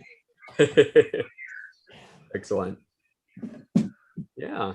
Does anyone else have a typing prompt? And it's no big deal if you don't. It's just a little something to talk about or share. Or I do. Oh, okay. Go ahead, Diane. I actually had made up 2, but I only got one typed on paper. The other one's in Word. And the one for Word was the one from last week. So this is my future owner one. Dear future owner, you have become the new owner of a fully functional, though not brand spanking new 1903 Smith Premier No. 6 typewriter.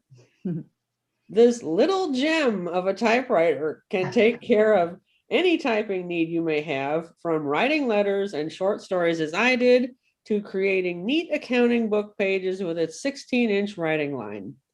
It has 84 keys arranged in a grid style, which, although it is different, can be done relatively easily. To facilitate this, you have also received a book titled The Complete Touch Typing Instructor for the Smith Premier. By now, you may be wondering what to do with your new typewriter. It may need to be cleaned. And this is a nice big capital letters. Do not use WD-40 if it still exists. I can only imagine what state the world is in by the time you read this letter. From where I am writing this in 2021, the world is still in the COVID-19 pandemic, which began early in 2020. If there has been some disaster that has overtaken the world, you may find yourself as the caretaker of one or more typewriters, especially if you have found my house. However, with your choice of the Smith Premier No. 6, let me reassure you that it will serve you well. The spare ribbons are in my upper left desk drawer. Don't let the mess fool you. There are several ribbons that are large enough to fit this machine. Unfortunately, I have never seen any official repair books for the Smith Premier typewriters. However, when I was trying to figure out something with regards to the care and maintenance of this machine, I would try to trace the issue I was experiencing and hopefully be able to fix it. Sorry, I got to 2 pages.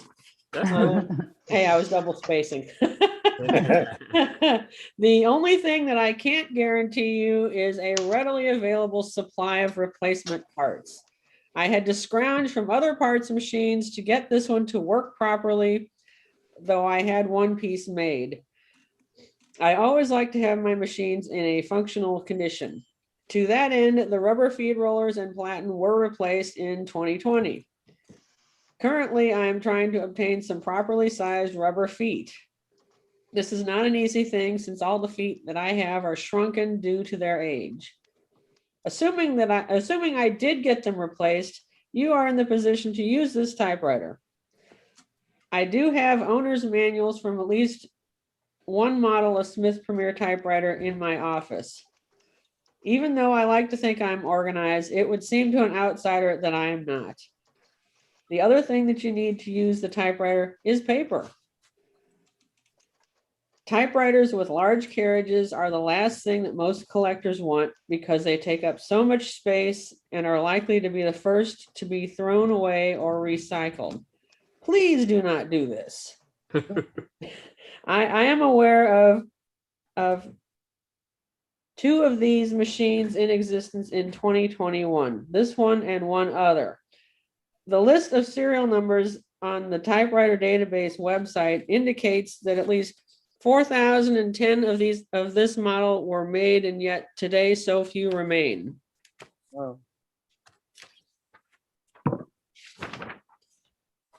That kind of it kind of came from my my previous, the one for the previous week, which was the what was it, the 100 years, the time capsule. Yeah, that what I just read, it kind of came from what I had done for that one, but I haven't typed that one up yet. So maybe by next week I can get that one typed up. Excellent. Diane, that there's only 2 of those left? Well, I know that Herman has one. I know I have one. I have not seen or heard of any others. Wow. I mean, it's just a case of we don't know. Right. You know, there might very well be. I've got 6 of them. Oh, that's where they are. Take care, Bill. See you later. Bye-bye. Bye. Bill. But yeah, it's just a case of not, I don't know. You don't see them. I mean, nobody's actually posted any out there, and I seem to be the only one discussing them. So Herman doesn't need to discuss his collection. No, because the part that I needed to have replaced, I borrowed the part from his machine, and it turned out whenever I tried to put it on mine, it was not quite the right size. So I had pulled one off of another machine. Between the 2 of those pieces, a fellow, I'm trying to think of his last name, Doug Wallace, maybe, I'm not sure. I can't remember his name off the top of my head, but anyway, he was able to fabricate this piece, and basically it amounts to the margin release. I'm trying to get a cat out from under my feet here with a laser pointer. And so basically we took the it's too hard to show you on this machine here, but it's like it has like a hook that looks like this. It's like the top is longer than the bottom. Okay. And the one off of Herman's machine, it wasn't long enough on the bottom. The one on mine, I don't know why, it looked like the bottom one had been sawed off or something. I don't know. It wasn't a break. You know what I mean? Yeah, like they modified it. Well, or like they decided what's this thing for? It gets hung up, and I don't want to deal with it, and they just sawed it off. I don't know. It's hard to tell what happened. And what year? I was able to get it fixed. I took one off of my Smith Premier 3, and I sent both parts along with an attempt at diagramming what I was looking for, and he got me a piece that was like, it was shaped like the one on the top and the other one on the bottom, because the second one was because the problem with the piece is at the end that hooked to the typewriter, it was too short for the 3. It needed to be longer on the part that actually connected to the typewriter. Oh. And that's why it wound up being kind of a really custom piece, which is interesting. It's that they, the same piece off the same model wouldn't fit, but that's kind of the way it went. And so that's kind of an interesting fact about manufacturing back then, before we had standards. Yeah. Because clearly this was not a standard. I guess it was not a standard piece, and I don't know how they came up with it, but well, they did.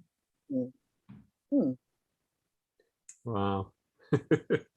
Yeah, I got to make sure that the next time Herman, we actually have a Herman's, because we're overdue on that, because I have to return that piece to him. Yeah.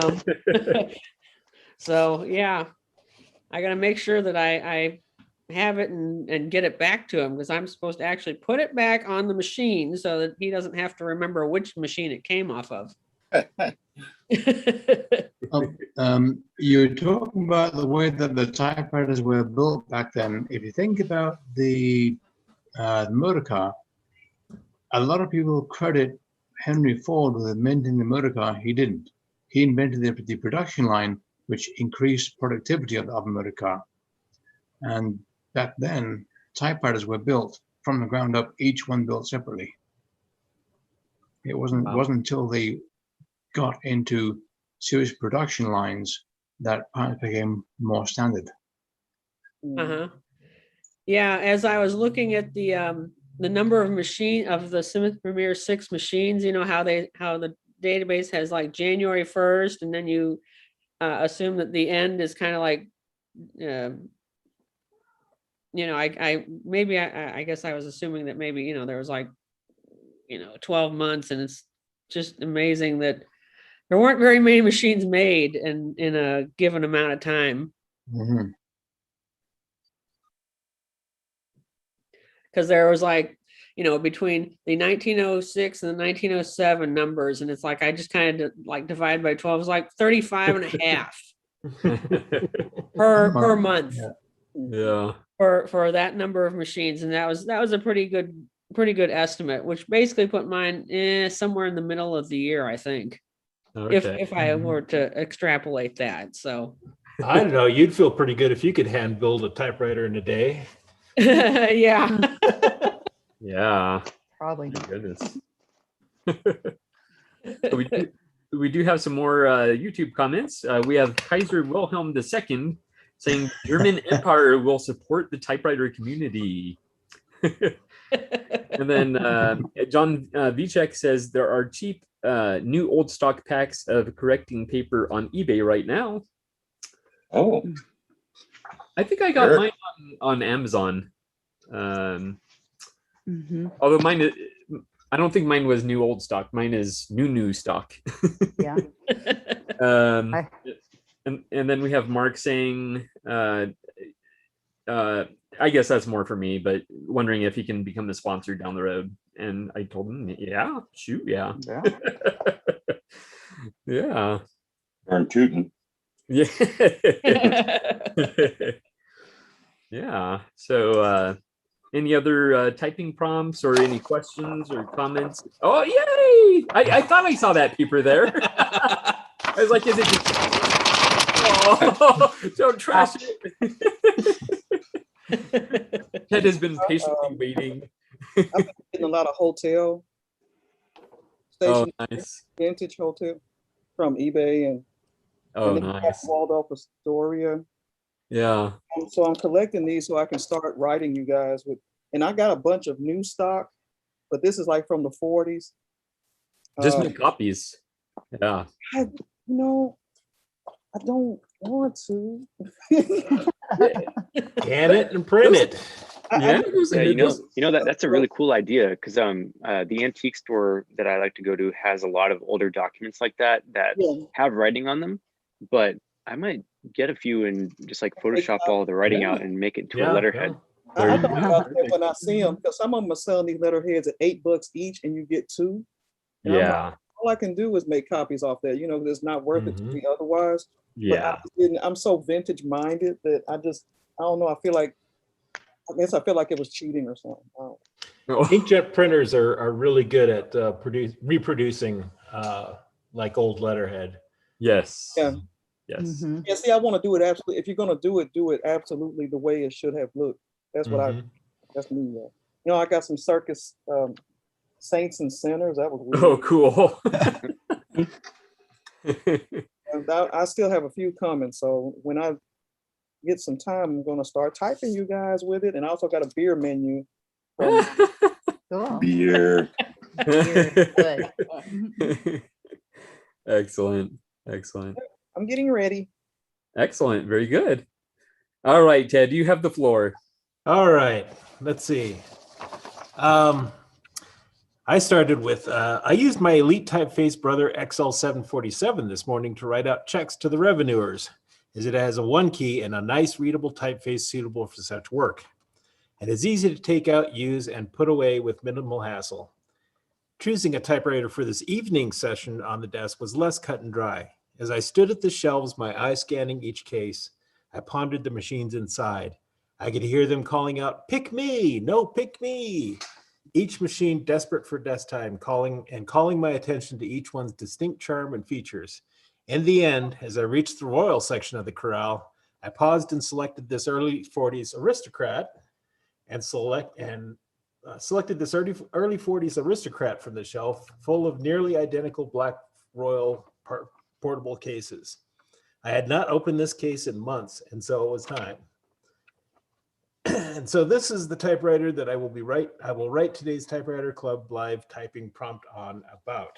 I am to write a letter to the future owner of this aristocrat, saying how it came into my possession and what I have done with it since. Dear future owner of this fine 1940 royal aristocrat, you are a very lucky person. Certainly I felt that I was very lucky when I found this fine writing machine in a Goodwill in 2013. I do not have the slightest idea who owned this typewriter during the 73 years between when it was manufactured and when it came into my collection, other than it was probably owned by more than one user during that time. And those owners used the machine lightly and took very good care of it. This beautiful example of American manufacturing cost me all of $24.99 in 2013 money, which probably would have been not much more than $1 in 1940 money. Insane, am I right? It has probably cost you way more than that amount if current typewriter pricing is any indication of where values are headed. Me, I'm just the guy that built the typewriter database. Yes, I'm sure that by your time, the TWDB will be bigger than Google and Amazon combined. And in the present, it's just a place where people research and show off the typewriters we have. You should be aware that in current halcyon days, each collector, regardless of financial means, is able to amass easily a collection exceeding dozens and even hundreds of vintage and antique typewriters. Demand currently far exceeds supply. Nope, strike that and reverse it. For a moment, I saw the future that you were living in, and I became disoriented with pity. This machine itself, I mentioned that it has been lightly used in the 73 years before I found it, and I must confess it has continued to be lightly used in the 8 years that I have owned it. This is no statement on how much of a delight to the senses this machine is to use, but rather it is a consequence of having 40 other also wonderful machines to choose from. In addition to a couple dozen vintage electronic devices, writing devices to boot. You may not be able to afford such polyamory in your time, but anyone can revel in it to absurd excess today. I'm taking advantage of it while it is possible, but I recommend you disinfect this keyboard at once. Nice. Excellent. Very good. Good job. I get stickers now. Yeah. Gold star for you, Ted. Yay! Yay! I have one too. A typing prompt. I do have to ask you, Ted, real quick. Now I noticed the first part of that, what I guess your introduction appeared to have blogging margins. So Yeah. is that on your blog? No, this was I started it out. I wasn't sure what I was going to do with it, and so I used typecasters margins. Okay. And then I decided to do the typing prompt, and so I widened them out. Okay. That's generally how that works. Okay, very good. All right, May. All right. So this was a typing prompt from Bill Guthrie, right? Yes. Write a letter to the future owner. Okay. Dear lucky owner of the 1954 Royal Quiet Deluxe, and then the serial number. Congratulations on your new typewriter. I hope this machine finds you well and that you're as excited about your latest discovery as I was back in February 2021 when delivered at my door.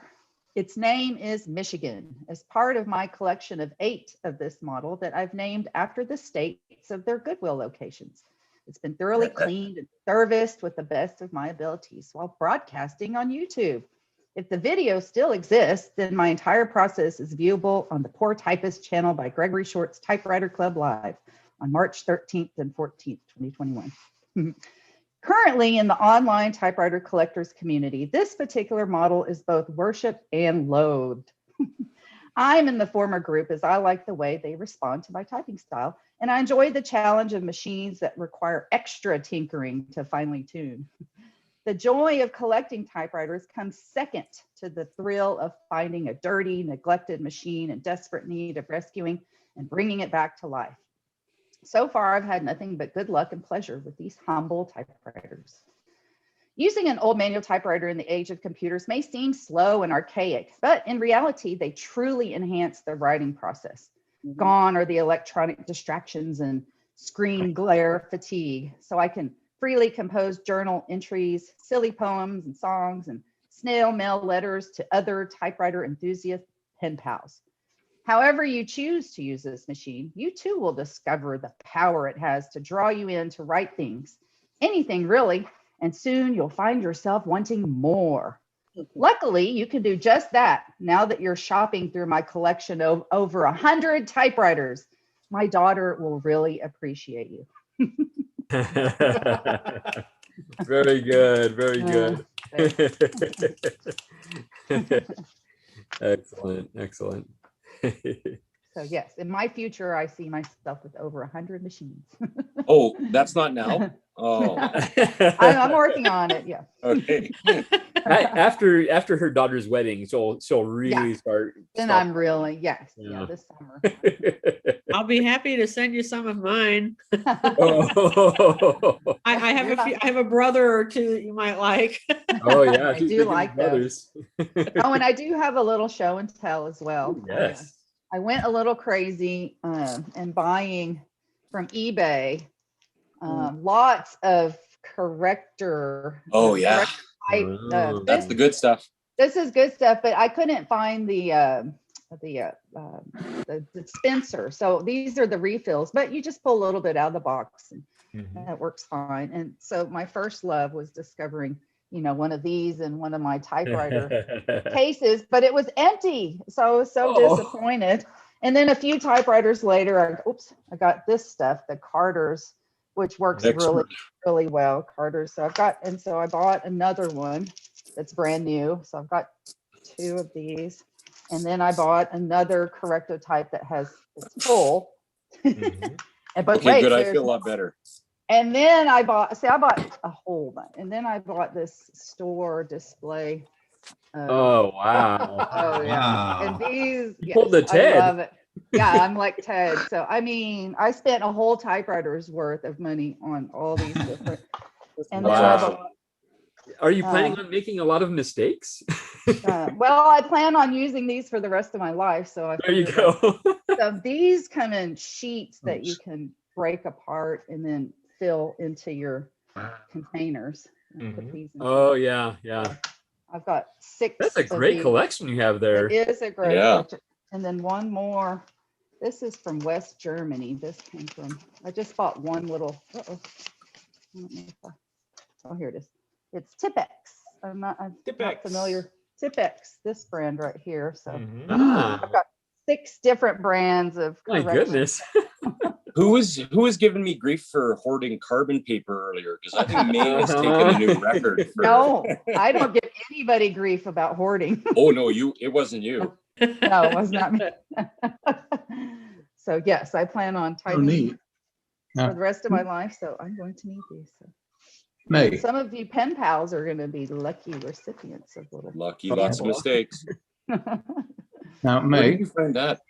you will find what makes those strips more usable is if you take a piece of the clear packing tape and then stick each piece to a piece of tape, then cut the tape around it. It makes it a little more durable, so it doesn't and so it doesn't crumble and. Yeah. Yep. Okay. Good idea. Good idea. I will do that for sure. What do you have there, Diane? This is a correcting cartridge for the those Smith Coronas that take the cartridges. They actually had a correction cartridge. Oh, a cover-up correction. Yeah. Yeah, I've seen the lift off, but not the cover-up. Neat. You just hardly I ever see actually those. like those typewriters. Yeah. They actually work really well. They call it rewrite film on the box. Yeah. Rewrite. It's the machine I learned how to type on. So my mom had bought this one, and so she had this. So whenever I was cleaning out their house of typewriters, I later found this in a box in the basement, and so I decided, well, I'm just going to take this since I have the rest of it. Although I was using it, and I think I need to replace the cartridge because I actually think I kind of used it up. And I was like, great, not. Well, I got these. Bye, Karen. Oh yeah, Dixie. No, because when I tried erasing with them, of course, it's smudged. But what I'm going to do is connect them to like my old typewriters just for fun, and write my name on them, like write my Instagram page on them or something. Oh, that's a good idea. Yeah, stick it on each one of these old typewriters just for the heck of it. Yeah. Nice. Oh yeah, the eraser brush. Yeah. Yeah, especially the Royals, the old ones, because that's how I've seen some on eBay with those connected to them from way back in the day. I was like, what if I just did that and put my little brand on there and stuff? That'd be cute. You know? Yeah, that's a good idea. Very cool. I can't engrave it because Dixon's on it. Because I didn't realize that when I bought it. I was like, well, what if I have it engraved with my stuff on it, but Dixon's all over it? So I might have to look into having some maybe one day. I don't know. But in the meantime, I'll just write it on the rubber part with permanent ink or something. Yeah. Very good. All right, let's see. I think there were more comments. Maybe not. No, I think we're caught up on the comments. Oh no, we're losing popularity. Quick, something controversial. I'm going to show and tell. Oh yeah. Okay. Let's see. Now I have this Alpina typewriter that I just got back together. It has a quick detached carriage, and I was showing it off to somebody. I was making a video for the internet, and I took it off, put it back on, and have never been able to get it back on right since. That was like 6 months ago. So It's been, something's been out of whack or just adjusted wrong, and it didn't work. I finally got it working again yesterday. Oh. So what was it? Thought everyone might enjoy me watching me press the shift key on my typewriter. Yeah. There's Koa. Staring nervously. I know. You have a picture of it? Oops, a little farther away. There you go. Perfect. Okay. That's nice. So shift key.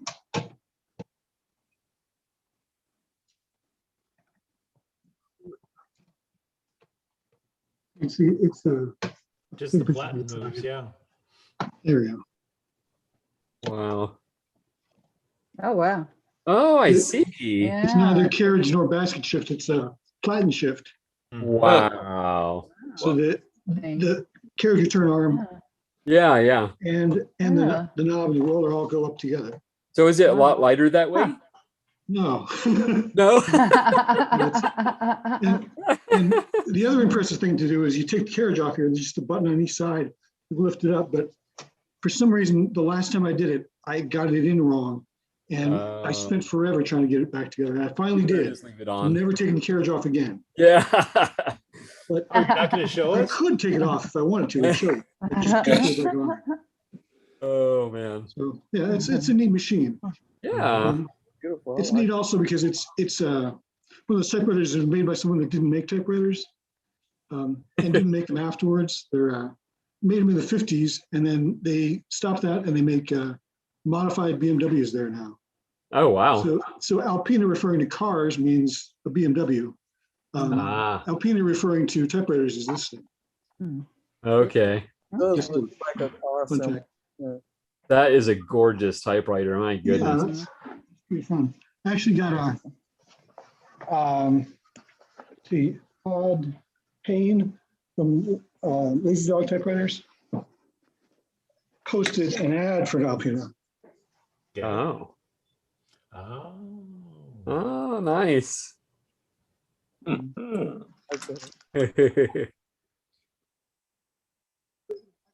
Very cool. Dave Brubeck. That's my time walls. I got Elvis Costello. All right. I saw Joe Jackson back there. Yeah. Breaking out too, and all that. Great taste in music. There's a theme on the wall. Very And I've also cool. got the EP7 right here. I'll show you this. Looks Oh, like yeah. an EP5. What is that modern technology? I know, that's what I was looking at. Newfangled typewriter. Okay, so I took Newfangled. You can't see it there. There we go. I think it's right. You're using the precious ribbon? Yeah, this is actually ribbon. And it took everything from the off. It does it by heating it back on the ribbon. Mm-hmm. Your audio is a little muffled. Okay.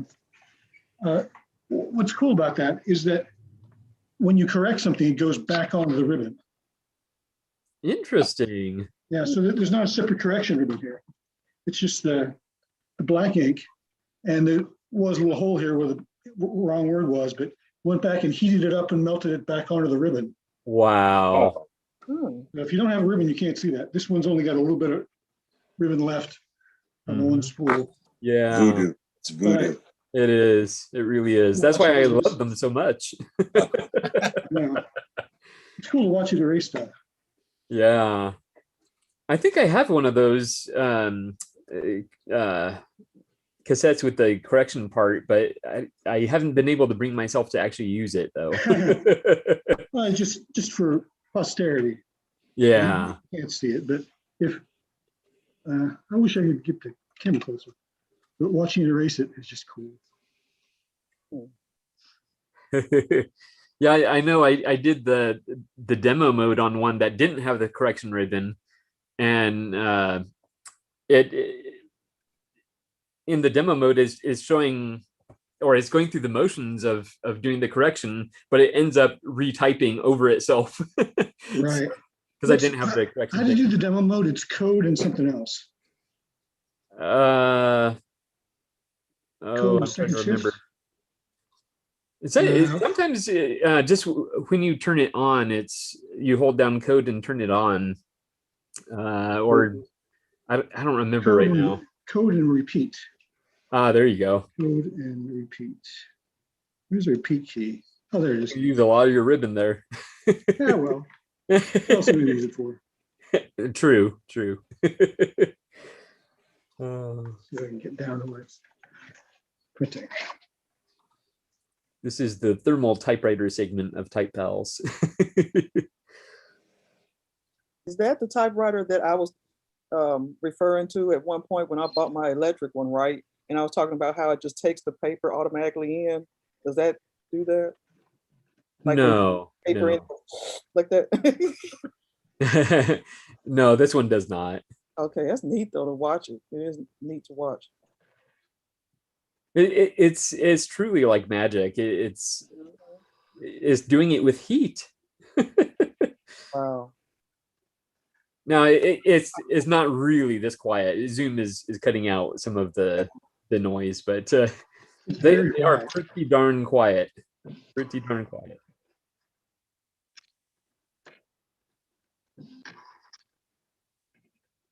And it is actually this slow.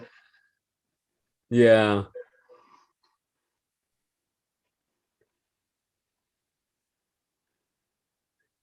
I'm trying to remember if the type stars are a little faster than that. Yes, they are.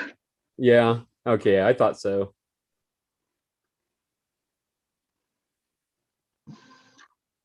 Wow. Yeah. I'm like, well, I just got my first electric typewriter like what 2-3 weeks ago.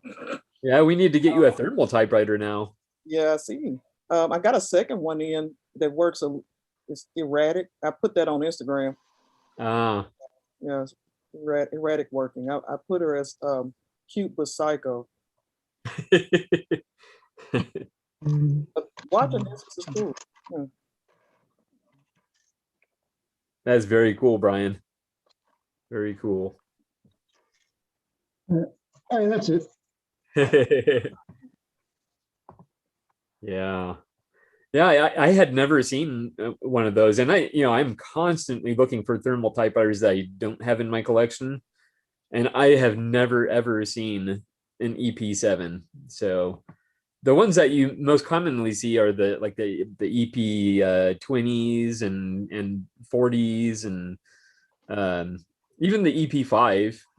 Those are reasonably easy to find, but I've never seen the 7, so you scored on that. I got that and that Remington Quiet Writer that I can't get working at the same time. So yeah, it was a good day. Yeah, definitely. I wish I had thrift stores like that. I suspect that the thrift stores in Arizona are really, really good. Well, you see, a lot of old people come here to die, and then all their typewriters go to Goodwill. I hate to say that, but yeah, and most of the Goodwills in Arizona don't participate in the auction site. So that's the key. That's the key. Yeah, because there's enough traffic that they can move everything through the store. Mm-hmm. Wow. Big heavy stuff tends to go to the stores where they have the most floor space, so that's kind of different. But they don't do very much stuff on the auction sites. Wow. That's one. Well, you're just one state over, so maybe I need to head over all the way down. The downside is that we've got a lot more collectors here now, and so they're getting a little sparse. The typewriters are getting a little sparse in the stores. Darn. Yeah, I missed my chance. But that's a good thing because that means more collectors. Yeah, definitely. And it's funny because my brother lives in Arizona. I've never been to visit him, so. So why do you hate him so much? It's not that. It's just the heat of Arizona scares me because I do not do well in the heat. Oh, yeah. Well, then you should not come here. Yeah. But the thing is, it's a dry heat. It's pretty harsh. Stick your hand in the oven's a dry heat too, but it's still really, really hot. Living under a blow dryer, basically. And we drove through there once because we did do a road trip to San Francisco from Tennessee, and that was my first time going to California. That was just 2017. Yeah. So we drove all the way from there, drove through the desert, and drove through Arizona, but we didn't stop in. Oh, you know what? That's a lie. We did stop into the Walmart there. Yeah, we did stop into the Walmart. Not especially representative of our culture. Not to mention there's like 30 Walmarts here. Which one do you mean? Yeah, here it gets so hot that the sidewalks actually buckle up into tents in the middle of the street from heat expansion. It's only hot for like 3 months out of the year. It only gets above 120 for like 39 days. It's not hot all the time there. I don't know. I've really frozen my keister off in Arizona before. It's a desert. The extremes. It's a desert. The part I saw was desert. Well, just where you are. Yeah. You get I live out by the 10 nuclear miles in power any plant. direction from where you are. It's fine. I'm worried about the day the water is so hot it can't cool the nuclear power plant anymore. Oh. They turn off the electricity when it's 126 degrees. Oh no. That's gonna be That'll be a Phoenix. problem. Oh, I forgot. We have Lynn Johansson in the comments. She's usually in the meeting, but she has her other obligations now. But she did post a comment specifically for Diane, asking, give us a primer on how the escapement works on the old blind riders. I have a 1897 Remington, and I have to get the carriage moving correctly. Strange mechanism. I wonder, missing piece. Huh? Is that something you can show, Diane? I have a Remington. Would you be able to show how the escapement works? I can try, I guess. Tell Lynn we miss her. Yeah, we miss you, Lynn. Oh my. Well, having it in a place I can show it is the problem. Otherwise, maybe next week if you don't have it handy. I have it handy. It's just on my kitchen countertop, and I can't really turn it around to. Well, let's see. Where do I put that? Let's see. I'm not sure what she wants to know, though. I think she just wants to see a demonstration of the escapement working. Just explain all the moving parts in the typewriter. Yeah, just do that. They move. The theory of operation, all the technical specs. Just run through it from top to bottom.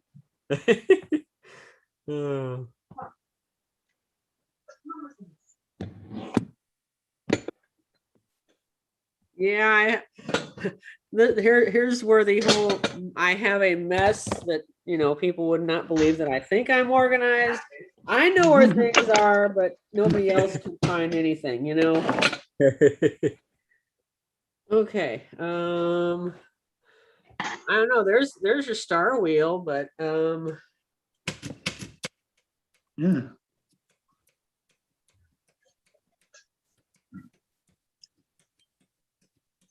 Cool. Yeah. I guess based on what she was saying, it seems like she's wondering if she's missing a piece. Well, I can try and like the fixed dog and the floating dog, and make it move. Yeah, that's a good look at it.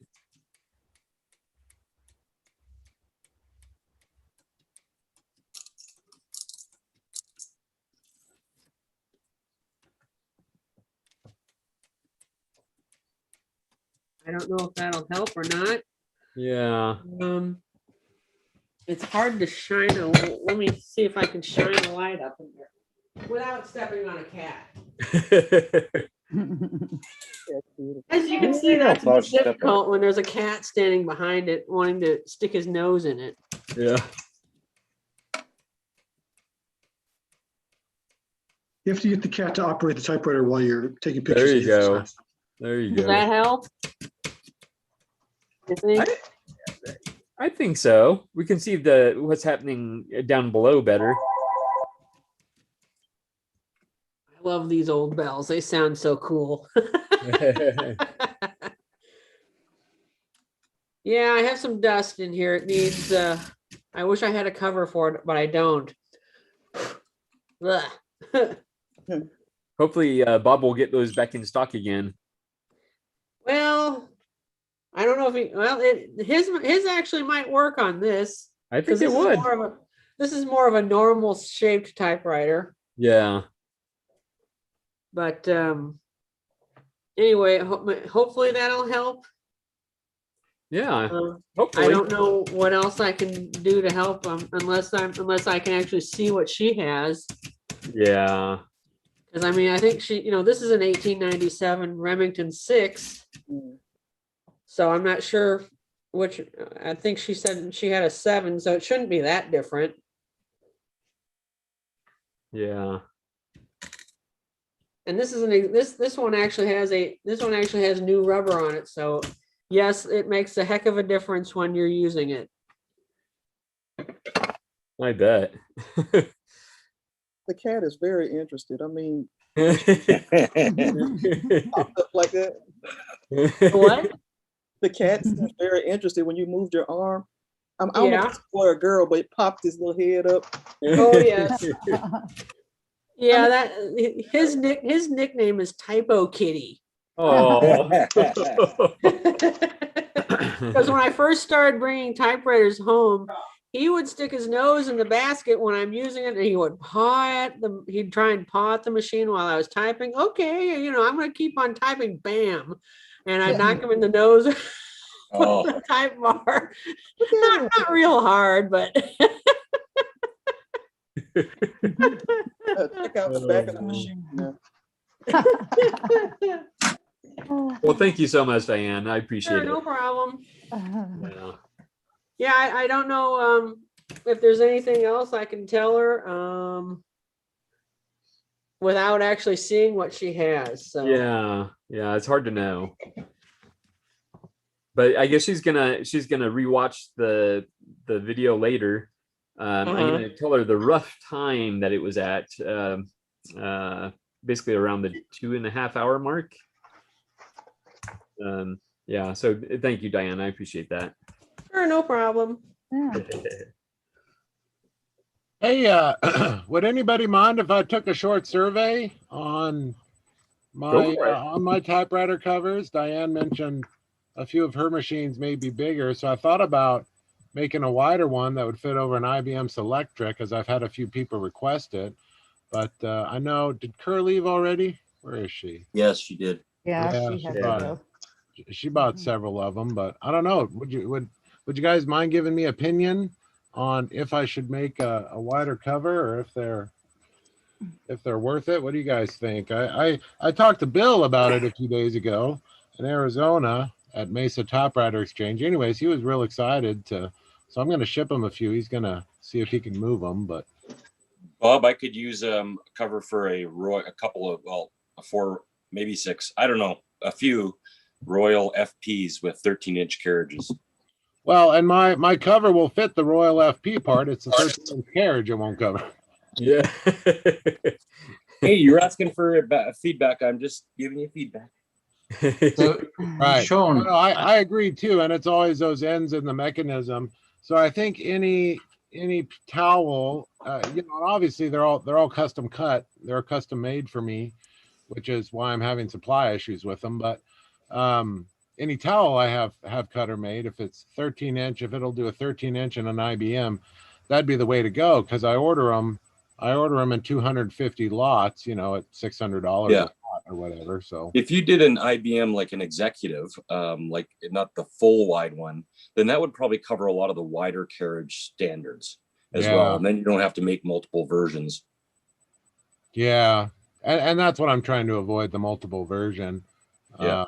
And it really isn't a big deal financially. I think they'll sell. I mean, the other ones I sold out of in 2 weeks or something. Pretty darn good. Yeah, it's just a time of COVID. It's real hard to get that really good material that I like to use. It's called a jewel cloth. It won't scratch anything like a terry might. It might not, but it might. So I just spent the extra $1 a towel on them in that regard. Well, okay. Well, with that design, I would imagine it wouldn't matter if it's a little wider and drapes off the sides a little more on a smaller typewriter. So you could just make it a little bit bigger and have that as your standard size. And then if someone has a really wide carriage, maybe use a couple of them. But I think you're right. I agree with you. I'm glad you mentioned that. I think it's okay for it to drape off, touch the table, whatnot. And honestly, I've had a few of them sent back from eBay customers. I think they were under the impression somehow it was a fitted typewriter dust cover, and it isn't. It's just a typewriter dust cover. So that was their biggest comment of, well, this doesn't fit my machine right. It doesn't, or they're under the impression that a dust cover needs to cover the sides, and obviously dust. 99% of the time, dust falls from the top to bottom. Yeah. Right? Not always, I guess, and I reckon in the future, I just got a really great old sewing machine. So it'd be nice to do like fitted covers. But the problem with the fitted covers, of course, is when you take them off, then you have a cover that's the size of the machine. And where do you put it? Like you're storing it under I love Diane's over there going, yes, it's a problem. And the fitted covers. I hate the fitted covers. That's why I came out with just a dust cover, so I don't know. Yeah. Maybe people want fitted covers. Again, with fitted covers, well, then you need 50 different sizes and shapes, and because there's so many different typewriters. So I think your idea is brilliant, and it solves that issue definitely. Maybe just make it a little bit bigger, but I think it was kind of on them that the people on eBay didn't understand exactly what it was. Exactly. Sure. Yeah. Sure. No, I never mind. I mean, if I get one out of 20, 30 things that I sell on eBay returned, I'm doing pretty good. Oh yeah, definitely. Yeah, you're always going to have returns, and I don't mind. Some of the used motorcycle parts I sell, I don't do returns on. Yeah. It's a $20 part that's 50 years old. Give it a break. Yeah. But for everything else, no, I don't mind doing the returns at all. And I got two batches returned out of the 140 batches I sold, or 120 batches. So yeah, it's fine. I'm doing pretty good. Well, okay. Well, thank you very much for the insight. I'm very interested in having a consistent product. I've got them hanging on all my typewriters inside. I just love them. I think they're great. Hey, Bob, do you think that the one that you were talking about would fit that FP, would fit that one that I was just showing you on the screen? Yeah, it covers my 1914 Remington, right bar return. Oh, okay. Well, that's basically what that is. It's just a few years earlier. About a decade or so earlier. That's the idea. Cover all the important bits. I think now that I think about it, the space bar does kind of hang out of the front, but so it covers maybe 90% of it. Obviously, it's a lot better than leaving the machine bare. Which is what I have right now. As you saw all that dust, and it's like, I know that's not good, but so yeah, I would be interested in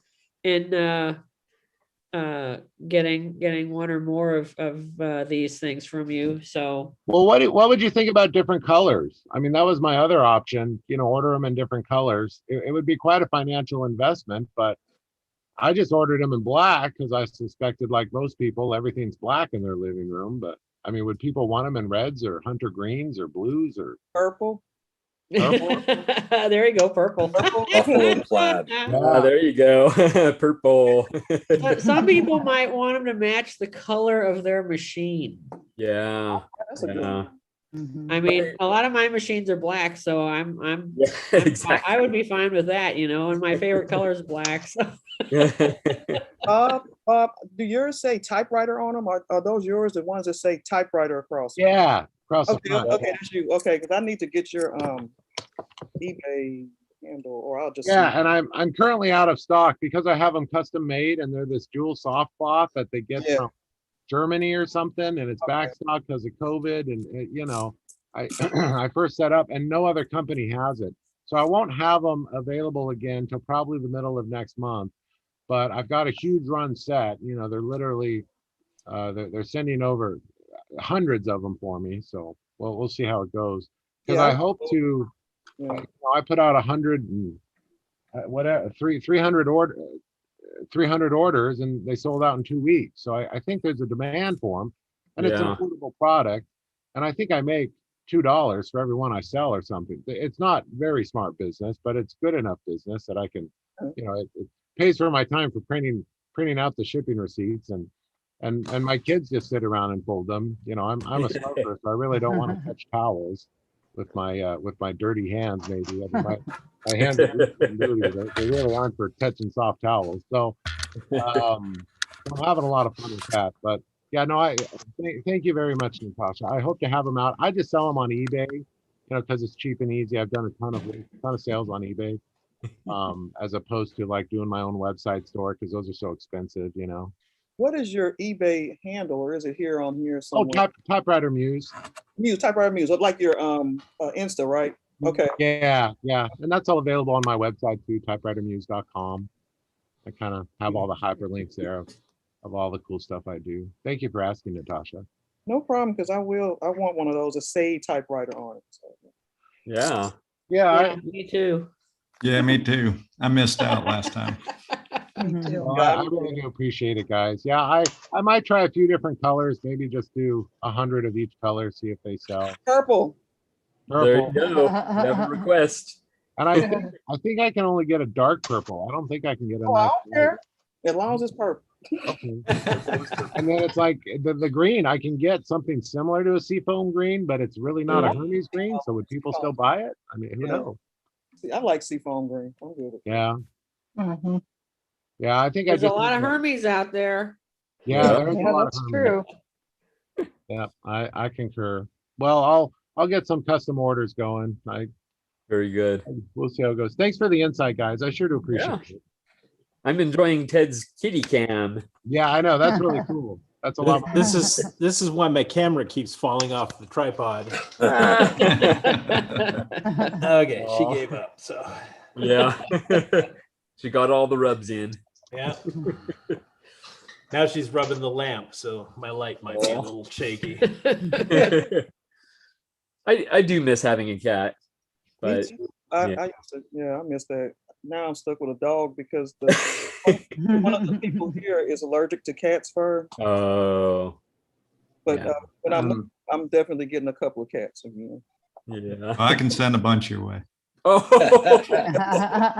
We got 4. Oh, 4? Yeah. Cats are free. Just walk outside and grab one. Yes, around here, it's one of them I keep an eye on all the time. He's an old guy. He's been walking around. And every time he'll come to the house, we'll pet him and stuff like that, and then he walks off, gone somewhere else. my wife's first started. Sorry. My wife's best friend is we call her the cat whisperer. She rescues all kinds of cats, and I think now she's actually involved in an actual rescue. But previously, she was just either if they were tame enough, she would keep them in her house, and if not, she would keep them in her yard. I think she peaked out probably around 8 or 9 cats, something like that. So. Yeah. How many cats does it take before you're a crazy lady or a crazy man? Oh, shoot. Is it 15 or 20? I would say more than 2. Yeah, I think it's way lower. Yeah. Oh, I have 3. There you go, Ted. You're Crazy on cat, Ted. I'm a crazy cat dude. Yeah. 7? You have 7? Mm-hmm. Oh my goodness! Wow. Wow. You have 7 or you had 7? No, I have 7. Ah. Oh, you do that. That'll explain why your typewriters don't work. I know. I can't hear them here. No, but that explains the dust and the dirt. Yeah. Yes. When we first started talking about the typewriter covers, Sean showed a shot of his FP, and I happened to notice he had one of these beside his FP. Oh. Yeah, my new thing. Oh, you got it. Is it a McCluskey too, or McCaskey? It's a Victor. Yeah, but it's McCaskey from Galt, Ontario. There should be just above Victor is the logo for the distributor. Yeah, this one is Victor McCarthy, Galt, Ontario. Yep. Yeah. So he was the exclusive Canadian distributor for Victor adding machines. This is the model 770, which they first built in 1939 with a beautiful brown bakelite case, and then I think in about 56 they moved to this metal bodied one like Bill and myself both have, but they kept the keys the same as what was on the original for 2 years until they moved to a white key in 1959 or so. And then after this, everything sort of changed. But I had to learn how to use this because it didn't make any sense. And my numbers just kept getting screwed up. 2 + 2 was not 8. And I don't know why it was coming up with that. So anyway, I know how to use it now. Good. Pretty cool. I quite often use mine for when I'm tallying the work orders. If I've got a list of more than 6 parts, like 17 parts in the work order, I'll just pull this out, add the number, crank it in, and I can. Then the thing about it is I can then hold the tape against the parts list. If all those numbers are correct, then the total must be correct. There you go. Well, this is the first unit I did the WD-40 on the ribbon because it takes a 5/16 ribbon, and I just didn't have one of those around, so I WD-40 ribbon. But yeah, it worked good. But yeah, Bill, I'm still figuring out what I'm going to use it for, other than just. It's fun to go like this, though. Yeah, it looks like it. It's like you won the jackpot. Yeah. You got me wanting to show that. Yeah. And this one was for service called Western Business Machines, 309 4th Avenue North, Saskatoon, Saskatchewan. Oh, I've got a pink Smith Corona from Western Business Machines at that address. Okay, I have one of those, but it just has the 60 buttons, not the 80. Is that a Victor? That looks like a Victor, yeah. That's Smith Corona. This is That's Smith Corona. Oh, that's Smith Corona. Oh yeah, early 50s. Wow. Yeah. I think so. Well, it's got the same look as the old Clippers before they went to the plastic Smith Corona logo that kept popping out. Yep. Yeah, that's not a plastic logo. No, that means it's an earlier 50s one because the Clippers had the metal one before they went to the plastic. Oh yeah, this is all metal. Oh, that's beautiful. I forget where I found this at someplace around here. So Diane, being that you don't want it anymore, I will definitely buy it. And it actually has fresh ribbon in it. Oh, definitely. I'll give you an extra $5 for the ribbon. Excellent. That's nice. Yeah, but it was just, it's just, that small ribbon, like you'd fit on a Smith Corona or a Corona 3. Yeah. So it's that size, I think, ribbon spool. Very neat. But yeah, it's like the cover. Oh, you got a cover too. Yeah. Accessories are important. Yeah, especially in this house. The cover came from the typewriter repair shop. They gave me a cover for it, so that was cool. You got nice people there. Yeah. Who actually takes apart adding machines and fixes them? Yeah. I dove into this one. It's a little different than a typewriter. Yes. And I've just touched the surface and I was like, I'm not going to screw this sucker up yet. Yeah. It's interesting. They have the service manuals, and oftentimes they have I think they're called APC manuals about the actual how the mechanics. They tell you how the mechanics actually do the arithmetic. Basically teaching you the theory of how the mechanics work to do the sort of calculations they do. And I look at those and I'm like, oh, people actually learned this stuff. Just in case, sorry to interrupt, my battery might be dead. So if I just pop offline, I just didn't want to be rude, but my battery's dead. So okay. Stay on till the end. Thanks for the warning. So, Diane, here's mine. Oh yeah. Oh yeah. Very nice. Oh nice. I'm gonna have to get rid of those now. This one has a plastic Smith Corona, which is pressed in, as opposed to the cast-in one like that. So there's a slightly newer model. Yeah. Okay. Bill, do you want that still? They sit very nicely next to a 5 Series Corona of roughly the same color. They look nice together. Yeah, it does. Wow. Coronas. Stop showing those. It's going to give me something else to start collecting. I know, huh? That's the problem. We're all going to be adding things. No reason. Let's just add random numbers. That's something else I'm going to collect. Then we can get into check protectors. If you're Oh, still yeah. writing checks. I got a paymaster. Typewriters, yeah, paymasters. Yeah. Oh. With those nice 4-inch long ribbons. Oh. Oh, Wow. the internal workings there. Yeah, yeah. Yeah. Wow. Lots of stuff in there. Yeah. It's all very delicately balanced too. Oh boy. Wow. Now, typically when you find those, are they in working condition or? This one was gummed up solid. Ah. I ended up taking the whole mechanism, well, not right to pieces, but definitely quite to pieces, and found gummed up things here and there. But I think it mostly works now. The only thing that I'm not totally sure is the legend it gives at the end of each added line. Not totally sure that it works properly. Yeah, when I found them, I haven't actually found one that actually worked the way it was supposed to. A lot of times you'll find they work, but they don't add up right because one of the cams or something is stuck in there, and it's so delicate that a lot of times you can get it to print something, but it won't do the math right. Yeah. Got to be careful of that. And the other interesting thing other interesting thing I found about the Smith Corona is that they use the same spool as the Skywriter. Ooh, handy. Yeah. Yeah. That makes sense from a production perspective. Yeah, definitely. And so it's definitely an interesting machine to work on, to look at. And a good source for metal spools for Skywriters. Yeah. Let's see.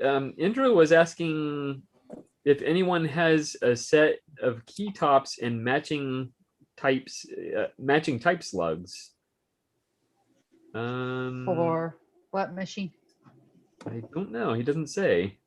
I don't think the key tops. Smith Corona Electric. As far as the typeface. Yep. What was your question, Indra? I have the what is it? The Smith Corona Electric 210, and there are two type slugs that you can change out with the. The changer type, yeah. Okay. Yeah. No, I've not seen any of those in any of my machines that have change of type. All right. I keep waiting for a surprise someday. Yeah. Sometimes some of the electrics have the little box clip on the inside of the ribbon cover that holds one of those. If you're very lucky, that'll actually be populated. Usually they aren't, but well, not in mine. No. No. I have 6 or 7 machines that have the change of type, and none of them have changeable type in them. Someday. But I don't really need them, I type regular words. I don't need math. Smiley faces. Yeah.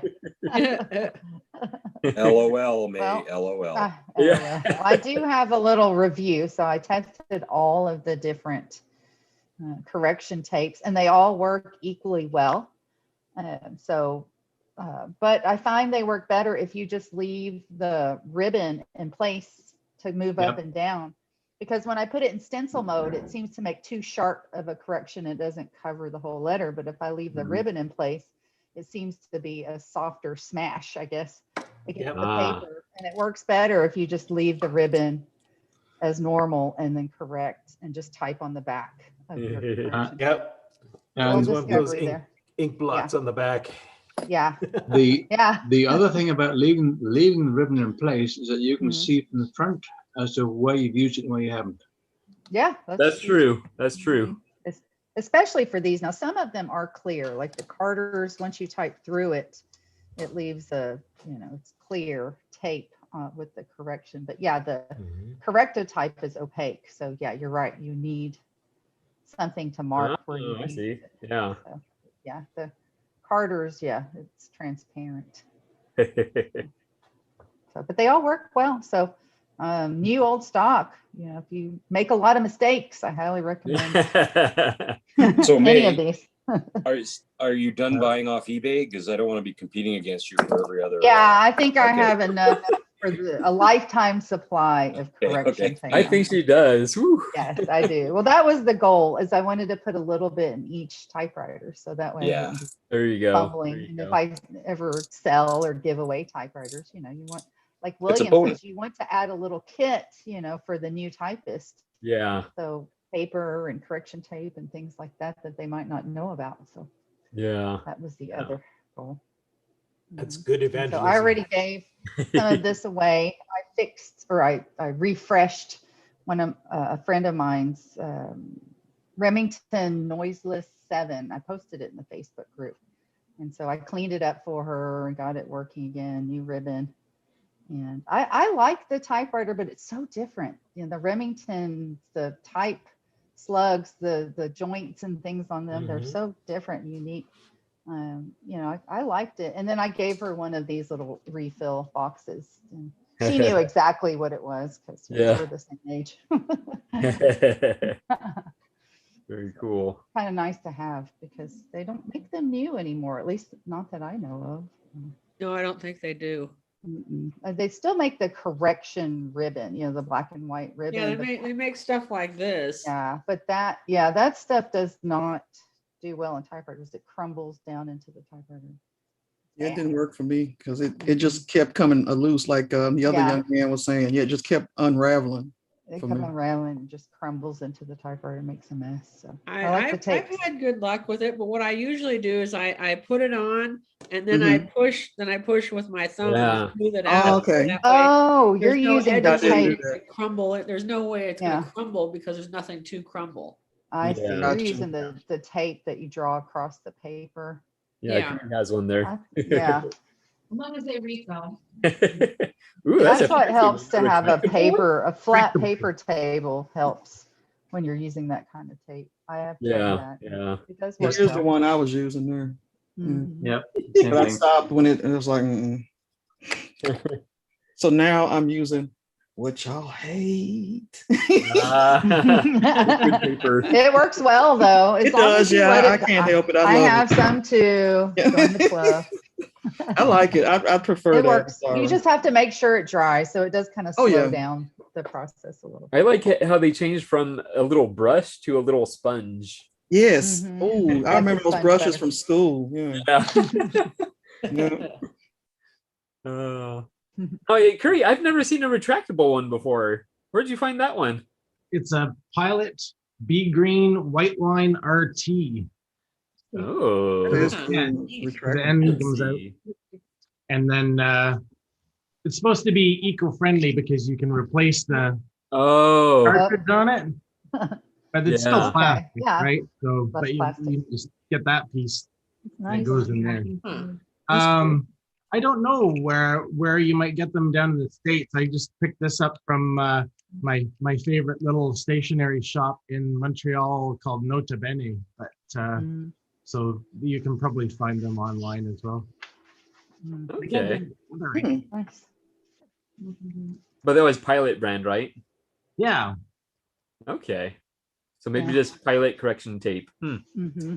Interesting. Yeah, I like correction tape. It does work well. It's just you got to have a flat. It works better on a flat surface. So typewriters with a paper table. Yeah, exactly. Do well with these if you don't like to buy old stock correction. Yeah. Oh, very cool. I brought up my Smith Corona when we were all on the subject there when my camera was off, but D200. Maybe Ted's heard of the D200. Oh, it's electronic. This is not matrix printer, but it's made in Japan, and it's solid as anything. this isn't gonna die for like 100 years, but it still works. But I get it hooked up to my Commodore 64. So I don't know, is that allowed to send letters to my pals using dot matrix printer connected up to Commodore 64 as long as it's Smith Corona? Sure, I use thermal typewriters sometimes. Yeah.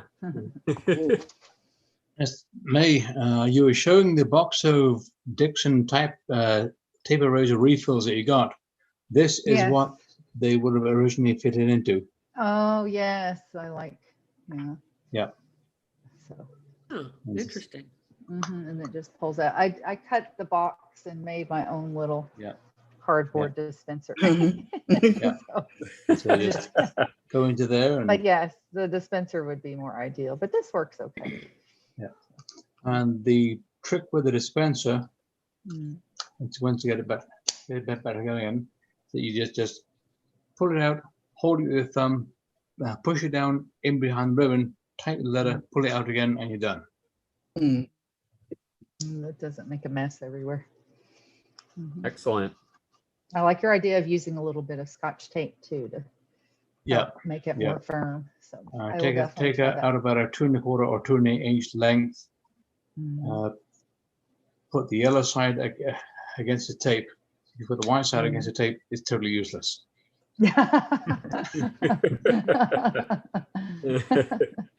That is true. Let's see. I think we have some more YouTube comments here. Oh my. So let's see. Oh, John Vucek says he needs a thermal typewriter now, and I totally agree. Yeah. and he's asking, are they small enough to sneak inside the house without my wife noticing? And I would say yes, because you could pass it off. You could pass it off as a computer keyboard. It's just a keyboard. It was a cheap. Yes, but you better watch Joe Van Cleve's video on doing. I know. I just sneak mine into the garage so he doesn't notice for a while and let him sit. And then when he's asleep on the couch, I sneak him in. Oh. You'll have to film that sometime. Yeah, that'll be cool. I'll do that. That's called incriminating evidence. Yeah. He'll never watch it. He doesn't do social media, so he'll never see any of it. Okay. Those The internet is forever. Wouldn't they? Say what now? They'd be quiet enough to type on in the middle of the night, wouldn't they? Somebody was asking earlier in our program. Yeah. Oh yeah. What can they use to type on quietly in the middle of the night?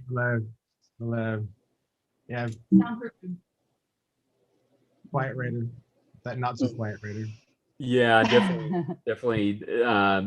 They would. Well, I actually have two. The Casio. I forget the model now, but it doesn't matter because it's not very good. It's extremely loud for a thermal typewriter. It's extremely loud. It's like, wow, what were they thinking when they made this one? It's like parts are like slamming back and forth, and at points when nothing should be happening, and it's like, why is it making all this noise? Actually, I recorded a microcassette for Joe, and I recorded that typewriter in action. And because I couldn't believe how noisy it was, so I thought I would share that with Joe. But he had already experienced the Casio Writer 10, and then I have the 10 and the 16. So they have fantastic keyboards, but they're extremely loud. So yeah, but most thermal typewriters are very, very quiet. Yeah, definitely. Yeah. So then John Vucek also says the Goodwill around here, Mesa, are usually picked clean by pickers. Yeah. Or me. Yeah, or I know. Ted has been there. He goes every day.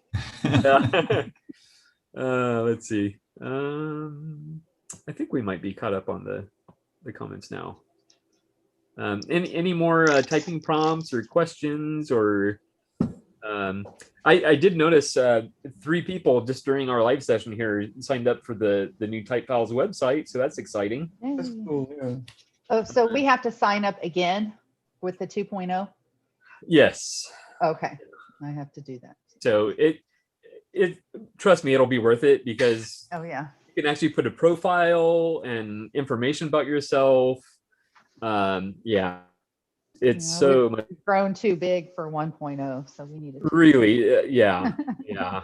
And it's a lot more self-service now, whereas before, like if there was a correction, I would have to go back in and edit the document and email it back out to everyone, and it was becoming very labor intensive. Plus, the email list, obviously, it had people's names and addresses, but it didn't have any information about the people. So it's like you're writing to them completely blind, not knowing what they're interested in. And right, yeah.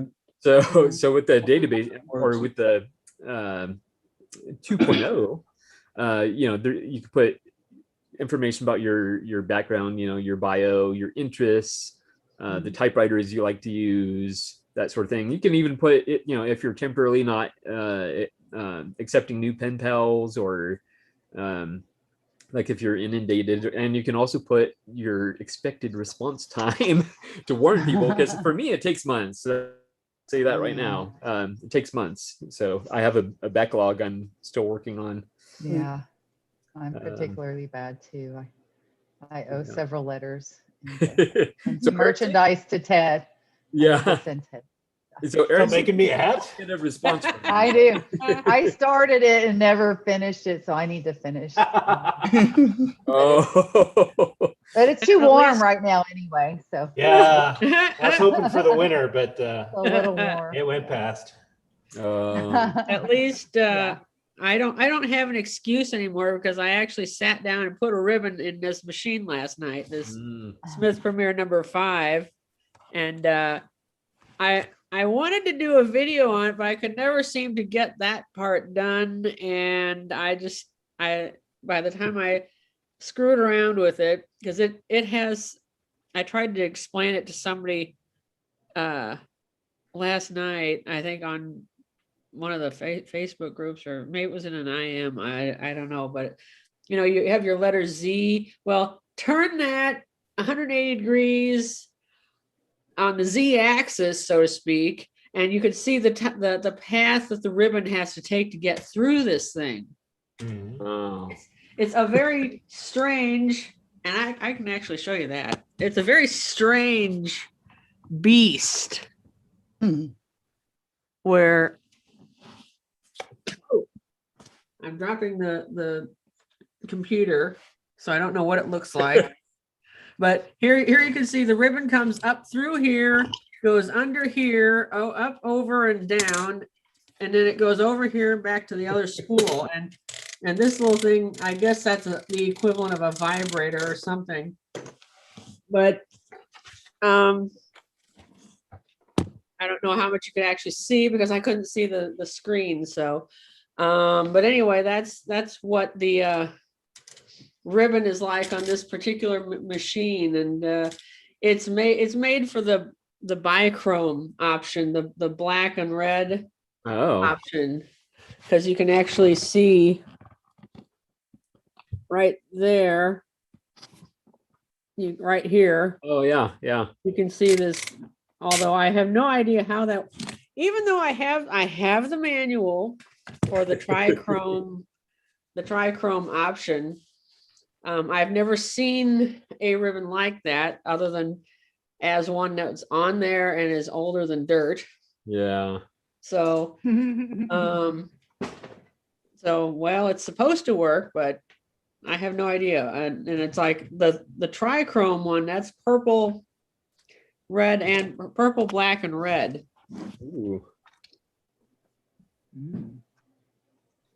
So you can see why I have trouble with doing anything on typewriters, because This cat hears me doing something and it's instant. I have to be in your face because whatever you're doing, I have to be part of it. That's why his nickname is Typo Kitty. I miss those cats because when I used to sew, I had a cat that used to sit up under me all the time, wanted to listen to the sewing machine. And so he would either sit in front of the sewing machine or sit by my feet and watch me sew. Yeah, I miss that. Cats and thread. That's yeah, that's combination. Yarn and yarn. Yeah. Hey, I just won some key tops on eBay. I just realized that. I thought I was gonna lose them, but I just found out I won key tops for the Royal 10 because I'm getting one in where the key tops are all messed up. So, and that's something I haven't done yet. So, anybody done that as far as the Royals with the glass key tops? Is that something that's relatively not easy, but easy to do, I guess, or not easy, I guess it's doable, I guess that's the word. Yeah. I've never done it, but a friend of mine, she has, she says, or I think she sold the actual paper part and then used like acrylic circles to replace the glass if it's like been broken or something. She's used her machine. I don't know what kind of machine she has. One of those that can cut things and a laser cutter. Yeah, it sounds like that. Yeah. Because I have another a Cricut, maybe. Yeah, Cricut. Cricut, yeah, Cricut. Yeah. She has one of those. I think she also has that something Glow Forge. I think she has one of those too. But I don't know what. I don't know what she uses that for. Oh, okay. That's also. My 1920, it needs glass on top of the keys. It's got all the keys, you know what I'm saying, but it seems like it's missing. Somebody took all the glass off of them, which it feels funny when I type on it, as opposed to my 23. But I got a 21 coming, where some of the keys are so molded that they're just done. So I ordered these key tops. So that'll be interesting putting those on. Yeah, maybe you could do it live. I might film some of it. Yeah.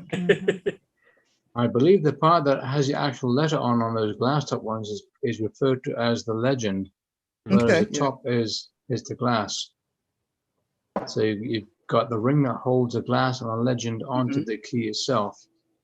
Then the tabs have to be straightened up so you can lift the ring off. Now, from what I understand, those tabs can break because with as old as the metal is, they get brittle.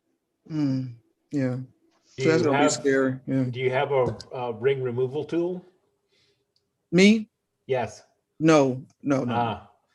Go into, somebody just put up a PDF on how to build one. Oh, wow. Out of a set of jeweler's pliers and some other parts that you could order. Okay. And so if you go to the, let's see, I think it was the antique ATC group, the Antique Typewriter Collectors group, and search for key top removal PDF. It was a pretty recent comment that he put it up on. So, okay, I'll definitely look into that because I love tinkering with new stuff, but I just didn't know what direction to go in. You said what type of tool was that again? Key top removal tool. Key top removal. Key ring removal tool. I'll see if I can find it and shoot it over to you.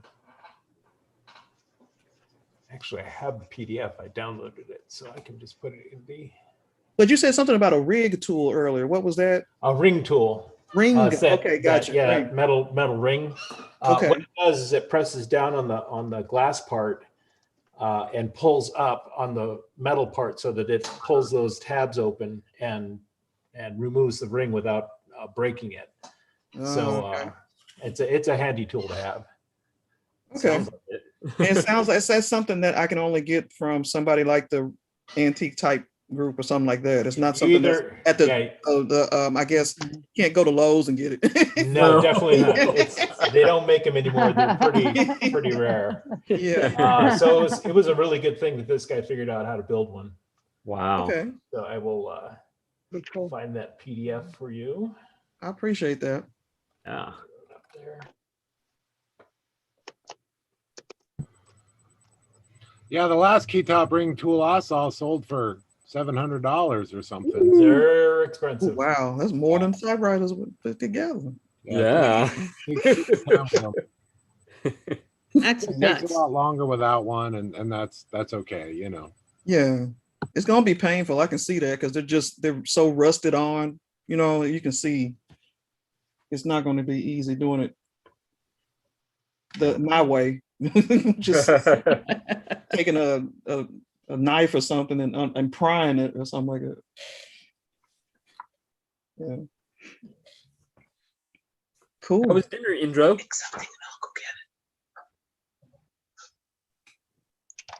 Excuse me? How was dinner? It's good. Now I have coffee with whipped cream, the best. Ooh. Oh, yes. Very good. I love having coffee for dessert. Oh man. Whew. Yum. Even late at night too. Although it's bad for my acid reflux, but oh well, it's worth it. Oh, it's not too late. It's 8 o'clock. 8:15, Okay. so it's all right. Okay. Well, that's good. I have Oh, a tangent share. Elsie. Did you open it already? I have to admit, yes. But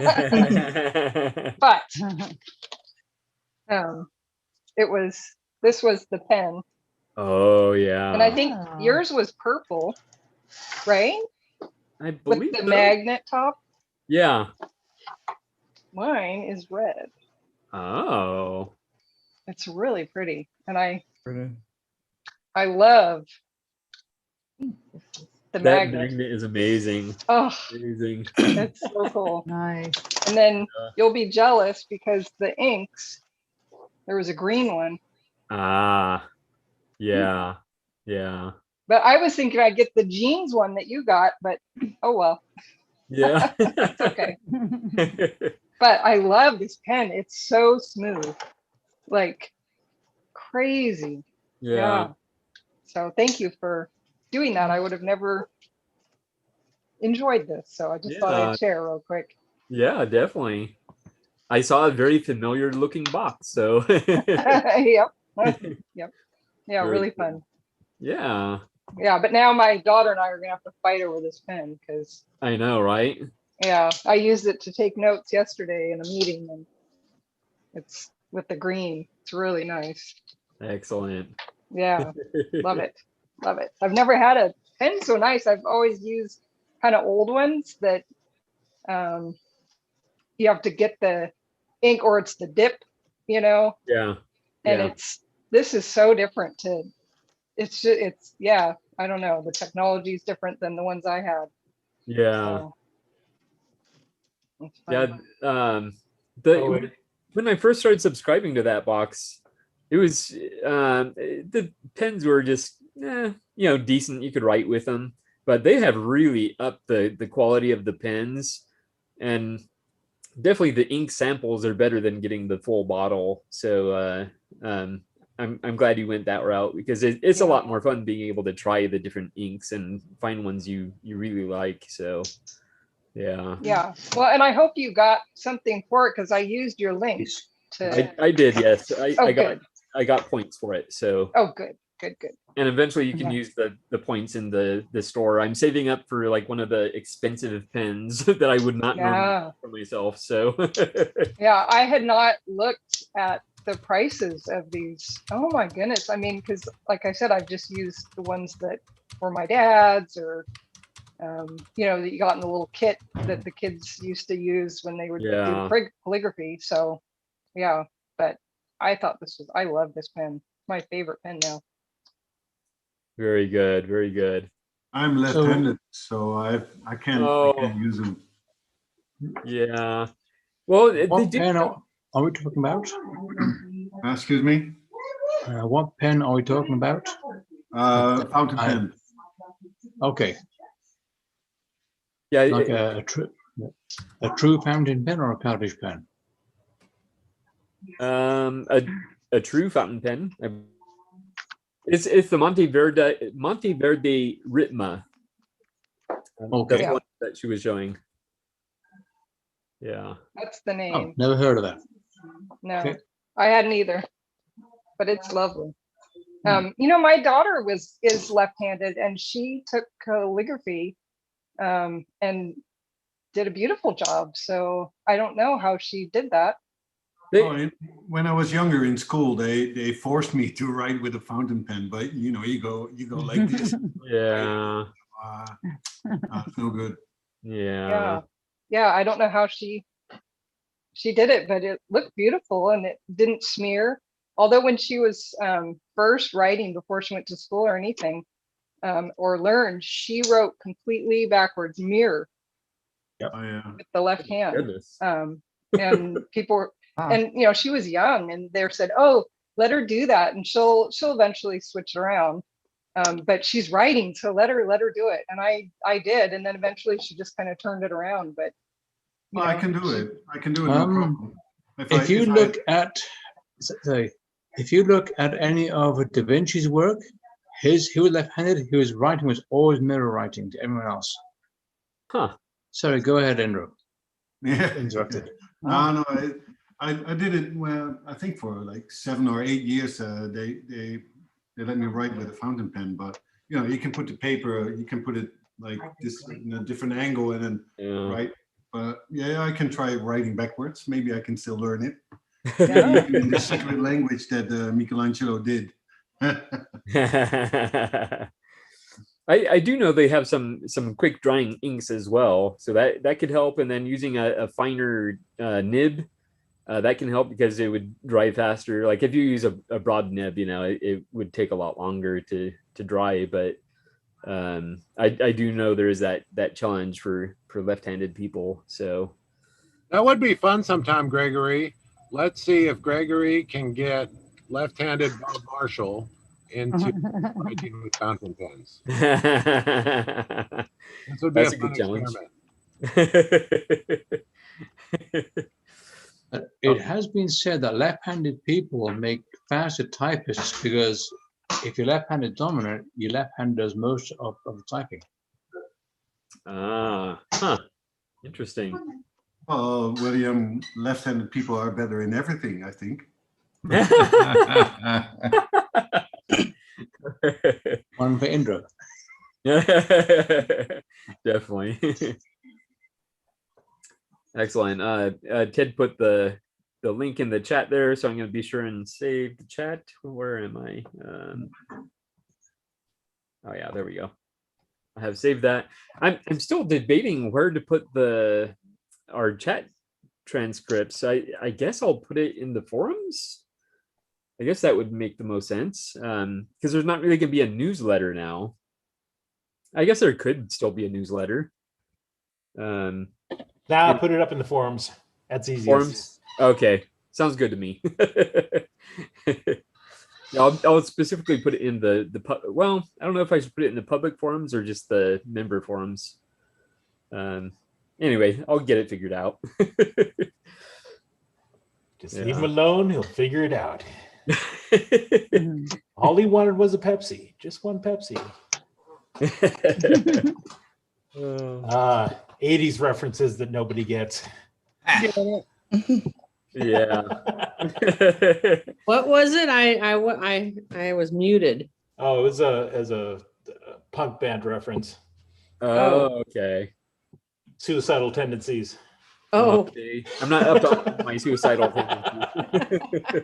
I enjoy punk music, but I'm just not, totally up on it. So I got a quick question that definitely a Steam group, which may be a dumb question.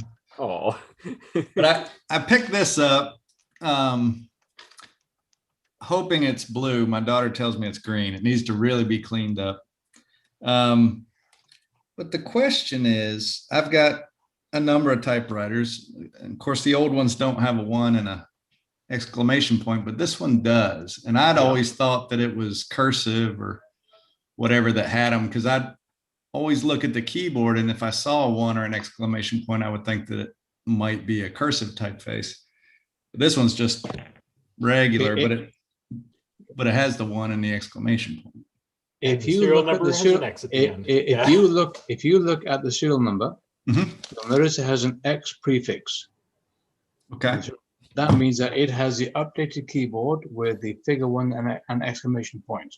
Ah, okay. You'll find it's a 5T dash number with an X prefix. Lift the ribbon cover, Mm-hmm. and the key, and look just inside the frame, right by the left So it's ribbon spool. Got an X at the end. Yeah. There you go. That's why it has the updated keyboard with the figure 1. Now I do have a Desert Sand one in vertical cursive, which has the update, which has the X prefix, X suffix. I mean, yes, or at least that's what I understand about them. Okay, excellent. All right. Because now I don't know if it became as more technical documents became required from law offices that they had to differentiate between a 1 and a lowercase l. I'm not totally sure, but I know that on a computer, if you put a lowercase l instead of 1, it just screws everything right up. Yeah. Because the ANSI code doesn't match. It is green color, Eric. It's green? Okay. Yep. My daughter wins. I was really hoping it was blue.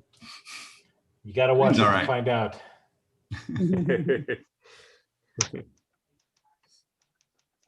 We had Doug Johnson in the comments asking what that fountain pen was, and I mentioned it was the Monteverdi Ritma,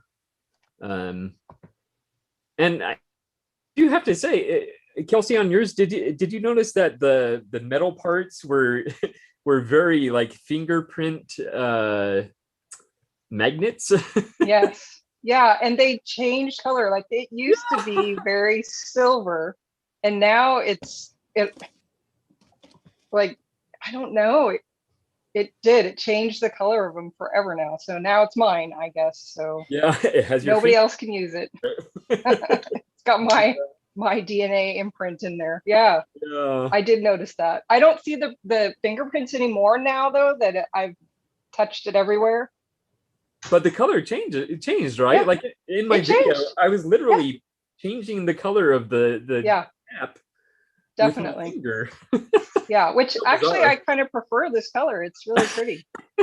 So, but yeah, it definitely did. And I don't know, I'm wondering now if we like washed it, would it come off? I don't know. I don't know. Maybe if you use the jewelry polishing cloth. Yeah, probably. Maybe. Yeah. That would probably get not so much of a wash. It probably just maybe needs, if you use your shirt, maybe you can see a change if you kind of give it a good rub. Nope. No, I think it was like a chemical reaction that happened with the oils in my skin. Yeah. I don't know. It's weird. Oh, and I think I said Doug Johnson. I meant to say Doug Jackson. I'm sorry. Doug Jackson. Yeah. What are you showing us there, Ted? Oh, the Brother JP7 Typewriter Repair Bible. Oh. That just came in the mail yesterday, so I'm gotta proof it and. Oh, okay. That's do an approval. Yeah. And it'll be ready for now everyone to get. How long does it typically take you to proof one of those? Because they're enormous. I've just got to go through it, make sure that all the pages are where they're supposed to be. And, okay. And, so it's not like reading it word for word. No, I just need to basically visually confirm that the pages are all there and that they're in the right order. Okay. So we can expect it soon then. Very soon. Very soon. Excellent. And then the Royalite one is coming in the mail. Just in case. Yeah. I am excited about that one. The JP7 Yep, there you go. Is a brother. It's plastic. It's a Kmart typewriter, but my gosh, it works. It's solid. They're a good machine, good solid machine. It looks like a cheap typewriter, but it types like a professional office machine. It's really wonderful. So if you get a chance, the Sears sold them as what I can't remember what Sears sold them Performer, I think. I don't remember. And then Brother Accord, I think, is the brand that Brother marketed. Yep. And Montgomery Ward Kmart. sold them. Kmart Yeah. sold them. Yeah. I love it. This is the machine I take with me. This is my portable. Wow. It's lightweight. And, Yeah. you don't have to worry about denting. And it wasn't very expensive, It's funny, basically, but it types like a nowadays big they are. machine. It does. Like It types. Yeah. It types like a desktop, but it Wow. carries like a ultra portable. So. And see, I take one look at those and I pass right by them. Yeah, I did think- too for a long time, but Is that the one that I contributed a little bit to? With that was the user manuals in there. Oh, Your good. user manual. So Let's see. I have a little part in the publishing Wow. of this book. I Right helped, there. I helped Ted. Right at Oh, the beginning. Oh, my name is. You're famous, May. I'm famous. Ted recognized me. I love how Ted thinks proofing a book isn't a big deal. I don't know about you, Ted. I got to proof them a few times, so you're doing pretty good. Well, yeah. So I mean, it's just I don't have to proof the spelling or anything. But Yeah.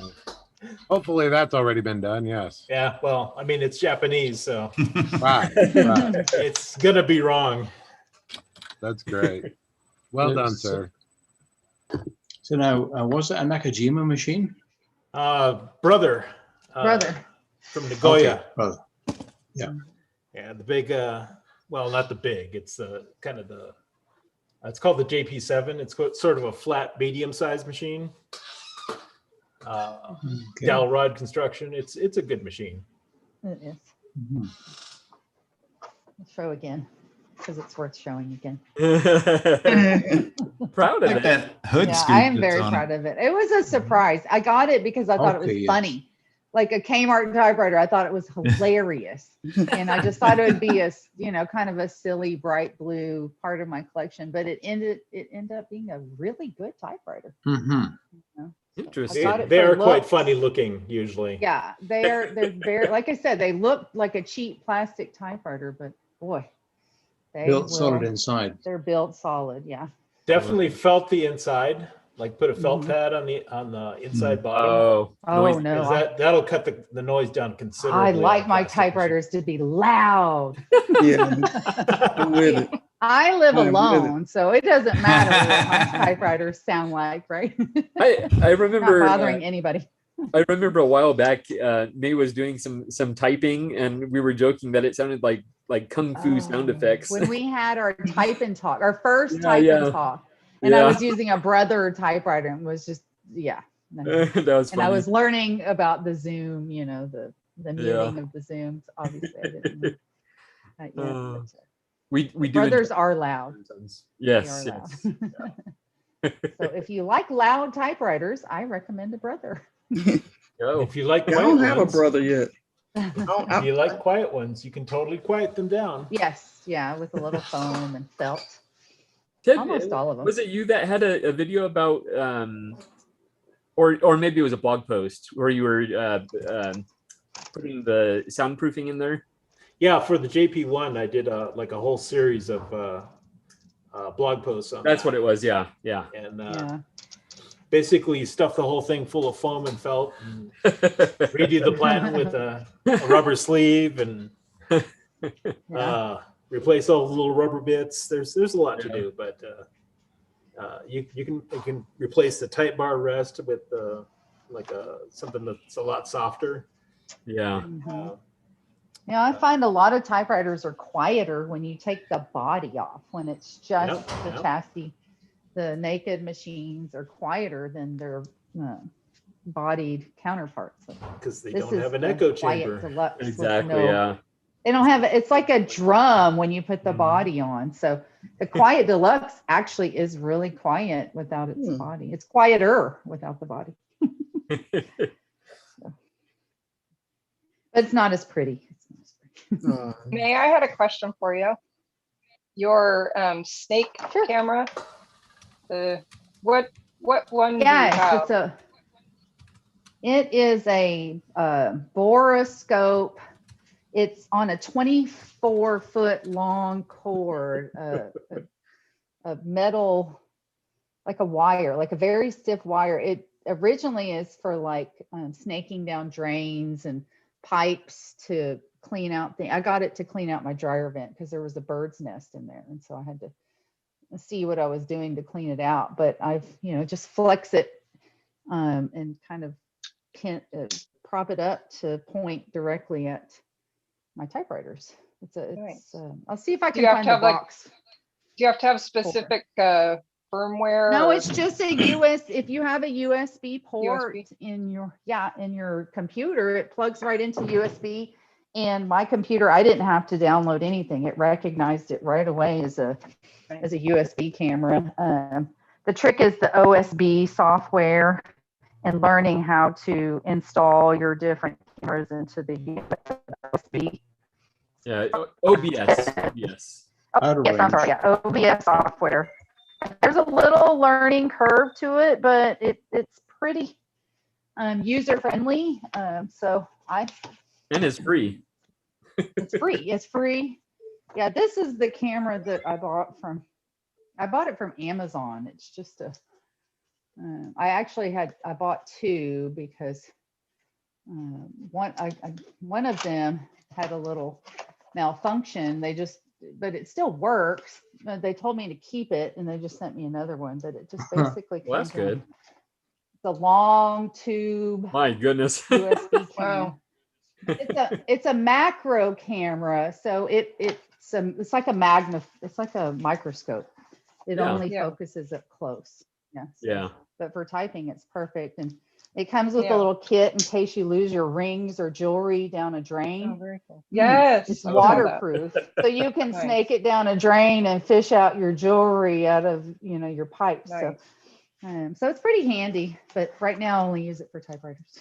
And it has a little light at the end of it. Served its purpose one time. Yeah, it has its own light at the end of it. Yeah. So it's pretty neat. That's nice. Oh yeah. Yeah. It's good for repairs and things like that, home repairs. Like if you want to get behind something invisible that you can't see. And if you are an automotive or motorcycle engine mechanic, those come in really handy. You can take the spark plug out and actually have a look inside the cylinder, see what the piston's like, see what the cylinder wall is like. Yeah. Yeah, I was thinking I needed that. Mm-hmm. Or if you have a Smith Premier 1 or an invisible typewriter, like Diane's, you can figure out how to install it up inside your upstrike typewriter so you can see what you're typing, right? Yeah, I did that. I have short videos, but I haven't figured out how to get them anywhere. How to export them. Yeah. It took me a while just to figure out how to get them out of the software for the depth.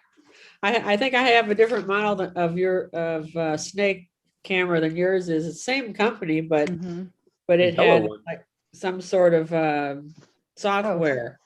Took me a while to figure out where it was put in the file. I think it probably depends on your computer that you plug it into. Like I have a Windows 10 computer and it just immediately recognized it. But I suppose if you plug it into like an iPad or something like that, you might have to do a little extra. Well, I didn't actually plug it in to the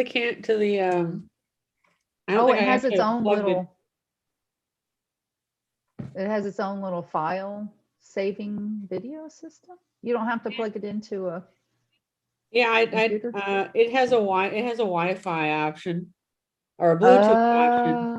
Oh, okay. This model does. Cool. So I didn't have to plug it into anything, but then it was a case of how do I because I had the software on my iPad, how do I get it out of there? So I probably overcomplicated things as usual. But anyway, I think I finally did get it out of there. It was a case of how do I get this onto my OneDrive, get it onto my cloud. Yeah. Well, OneDrive is a cloud, right? Yeah, it is. It just took me a while to get it to that point, and I haven't gotten back to it. Okay. Since then, but yeah, I actually did it with my Remington 6. Nice. I haven't tried it with any of the Smith Premiers yet. But anyway, yeah, I'll have to see if I can't figure out how to put it onto YouTube. Yeah, definitely. Yeah.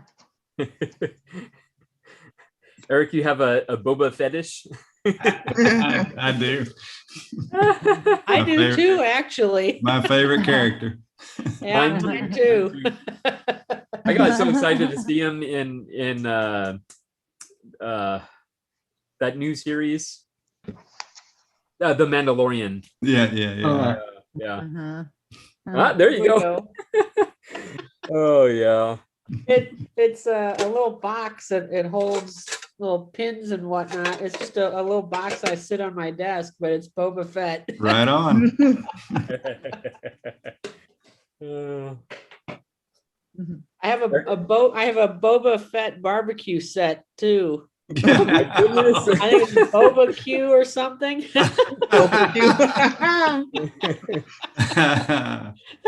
What about a custom paint job for a typewriter that's Boba Fett? There you go. That'd be good. Well, I have a machine. I haven't decided what color to paint it yet. Maybe There you go. Maybe I should tell her to do that to a 5 Series Silent Super. Yeah. Excellent.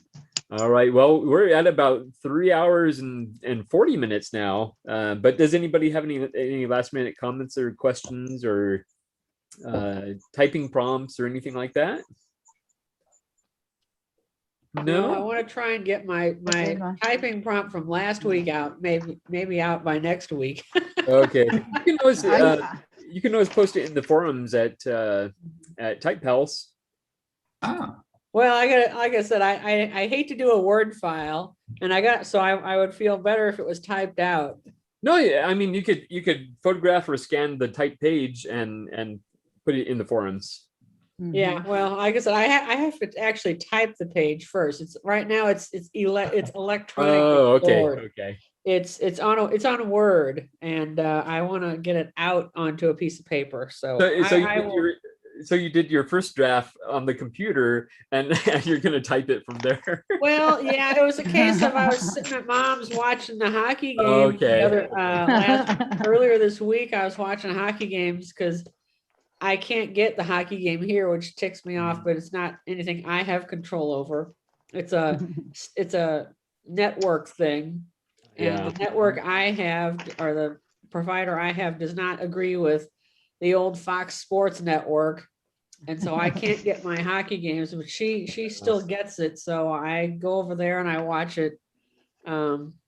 But I had taken my laptop with me, so I was sitting there just typing it out because it's like I had it in my head, so it's like let's get it out. Well, yeah, congratulations on your St. Louis Blues making it, and my Kings did not make it. So. Well, I'm hoping that they can actually go forward.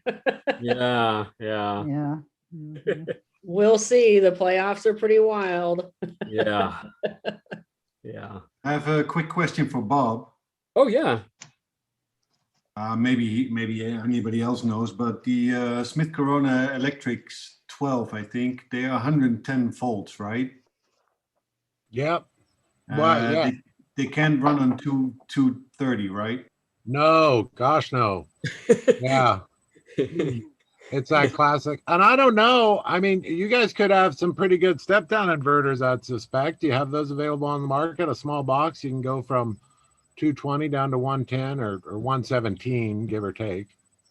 Yeah, I have to look for that. I want to buy a Smith Corona Electric 12 series, but over here they're like $250 or $300. Wow. And in the US they are cheaper.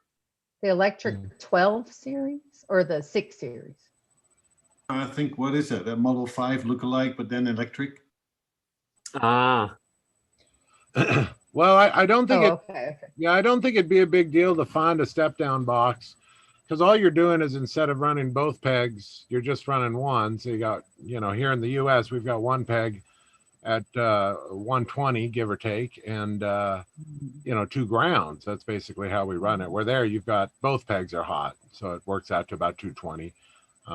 Anyways, you should be able to find an adapter that'll work for you, and probably even have what we call an Edison plug, but a US plug, Yeah. that looks like this. Travel adapters. They're Yeah, pretty some type of complicated. travel adapter, something, and hit it with a meter. Make sure you're getting 120 out of it, 117, give or take. 220, 221, whatever it takes. Talk about 80s movies references. But I hadn't realized that Holland was on 220. 240 to be precise. Yes, the same as England then, 240. Yeah. So all you need is just a 2-to-1 step down transformer, and you got it. Yeah, but that's an extra piece of material. Yeah, no, I think it's just an adapter, William. It'll just tap off of the one. I don't know. I haven't. When I traveled in Europe, I made sure I brought no electronic devices with me. So yeah, I didn't. I just kind of used everything y'all had there. Yeah, that's a hard one, man. I suspect if you went to the hardware store, they'd be able to go, oh yeah, this happens all the time. This American that makes it over here. Here's what you need. Here's an adapter. So. Yeah. All right. Yeah, May. I checked it. It's they call it the Electra 12 series here, but I thought in the US it was the Electra 5 series or something. Yeah. Oh, different 5TE. I think so. I thought yours is a 6 series. The one you just got, it looks like the 210 or whatever. Is that right? Oh no, that one is just a European model, so it runs in 230, 240. Oh, nice. I'm looking for the older you're model. talking about a different one. Okay. Yeah. Okay, I think Andrew is looking for the 5TE model. Yeah. The one that looks like the Silent Super. Yes. With the curved body, but is electric with But the it's 2 twin electrified. wheels on this. Yep, Yeah. exactly. Yep. Yeah. A lot of people like those. Those are really nice. The platins are usually kind of hard, but so are all the other ones. Yeah, those are pretty hot sellers here too. Yeah, because they're basically a 5 series, just with the electrified keys. Yeah. They still All typewriters are hot selling right now, I think. That's true. Even thermal typewriters, they've gone way up in price. It used to be I would always be the only bidder, and they would go for under $20, and now the starting price is like $60, and that's for a thermal typewriter. It's like, wow. What? Yeah, because normally you can. I'm secretly probably talking, your Gregory, and fault. one day I'm going to sell them all back to you for $100 each. Oh man, I might have to make a trade with you. Angela I've got- Lafell typed me a letter on her 5TE electric typewriter. So. Oh, excellent. Yeah. I saw she joined up on Type Pals 2.0. I think yesterday. So. Yeah. See, she's a sponsor. Yeah. Cool. I'm going to do that as soon as we log off. I see you have different tiers of membership, which is nice, so we can support. Yeah, them. it's just if people want to contribute. There's like no added features or anything, because I don't want people to feel like they have to pay. That's only if you want to do it. So right, with the free membership, you just have to refresh it every 3 months? Every 3 months, because if we get curiosity seekers, I don't want them taking all the someone's sharing this. Oh, there we go. Right. Oh yeah, that's nice. Yeah, those are very good. That is the only one that I can find in Europe. Oh, wow. Well, good luck. That one is too much. Not that too one. much. Okay, too rich for your blood. Yeah, because there is a limit of the number of members on the site. The tier I'm at right now, I think, is 100 members, which should keep us for a good little while. But, after that, the price jumps up a little bit, and then after that, it jumps up a lot. So, but we don't want to get a bunch of members that just come in once and never use the site again. Mhm. So that's why they expire like that. Yeah. That's a good idea. That was smart. 100 contributors, and you can buy that Smith Corona typewriter. Yes, thank you very much, Indro. And thank you to everyone that contributed. It's been an amazing response, and I'm as always, I'm blown away by you guys. It's been amazing. So Oh, no, my pleasure. It's thanks to you that this is happening. So that's good. Yes. Excellent. Thank you. It's like I came into typewriting collecting at just the right time. Yeah. And Bob, you need to put your account on there so that I can upgrade you to a sponsor, because you already gave me the money. Will do. Yeah, definitely. Thank you, Gregory. And Yeah. actually, I'm going to end up throwing my PO box on there. I thought about that the other day. I don't need people banging down my door looking for typewriter repair, thinking I'm a commercial business. So I'm going to end up. I went down and got a PO box maybe a month ago. So I think that'll be smart to. Okay. Yeah. Anyways, we'll see how it goes. Yeah, very good. Thank you. Yeah. All right. Anything else, anybody? Did Monk already leave? I need to give him a call. Yeah. Actually, I was having trouble He getting. had to run. Yeah, he left on his typewriter database, so I need to. I would just like to, in retaliation from the bad things people said about the Royal Quiet Deluxe, I pulled out my 5 Elite Royal Quiet Deluxes. The first 3 typed straight out of the case with nothing needed, even old ribbon. And then the last 2 are ones that I cleaned up. So on the people who keep Royal Quiet Deluxes, they are beautiful machines. Yeah, I like them too. I missed that. do. Was that earlier? People were bashing. No, it was in the Facebook group. Somebody had posted, "Oh, I hate this machine. It's terrible." And I'm like, "Oh, I love them." Maybe you just aren't a good typewriter repair person. I need to get a tool so I can try the little Yeah, you adjustment do. that Ted They are showed. finicky. I admit they are finicky. You got to bend metal, and it's kind of scary to do that. Well, I got this guy all serviced and repaired while we were chatting. Hermes baby, Nice. Cortez keyboard. Yay. Nice. Fun one. Beautiful. Thanks for. I always enjoy Oh, wrenching cool, on Greg. tappers when we're deep in conversation here. We enjoy watching you. Yeah, this one's pretty good. Oh, The little wings.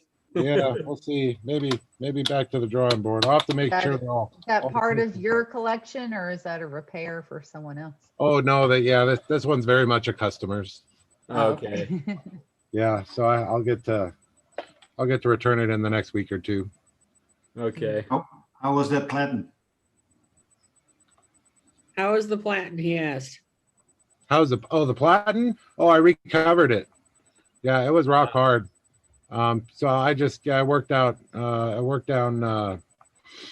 half a mil and added half a mil, and it turned out real well. I was real proud of it. The rollers were still good, so that's why I knew it was a good candidate to recover the platen. But all right. Well, we'll see. I hope the customer likes it. All the testing I did was real good. You can see like all the up and down is real good. So the platen's soft enough to make it all work. Can you guys see that? Maybe you can't. There we go. It's a little too close. Oh, there we go. Yeah, just like the top of the T's.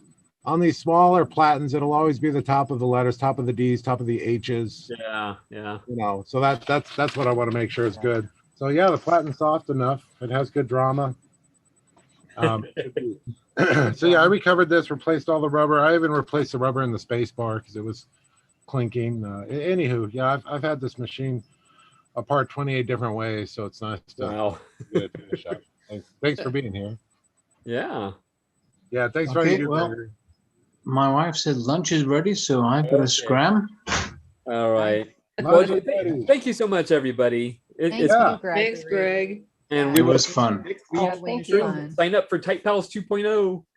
Take care then. Immediately. Bye. Take care. Bye. See you Bye, next everyone. week. Bye. Bye. Awesome. Bye. Bye-bye.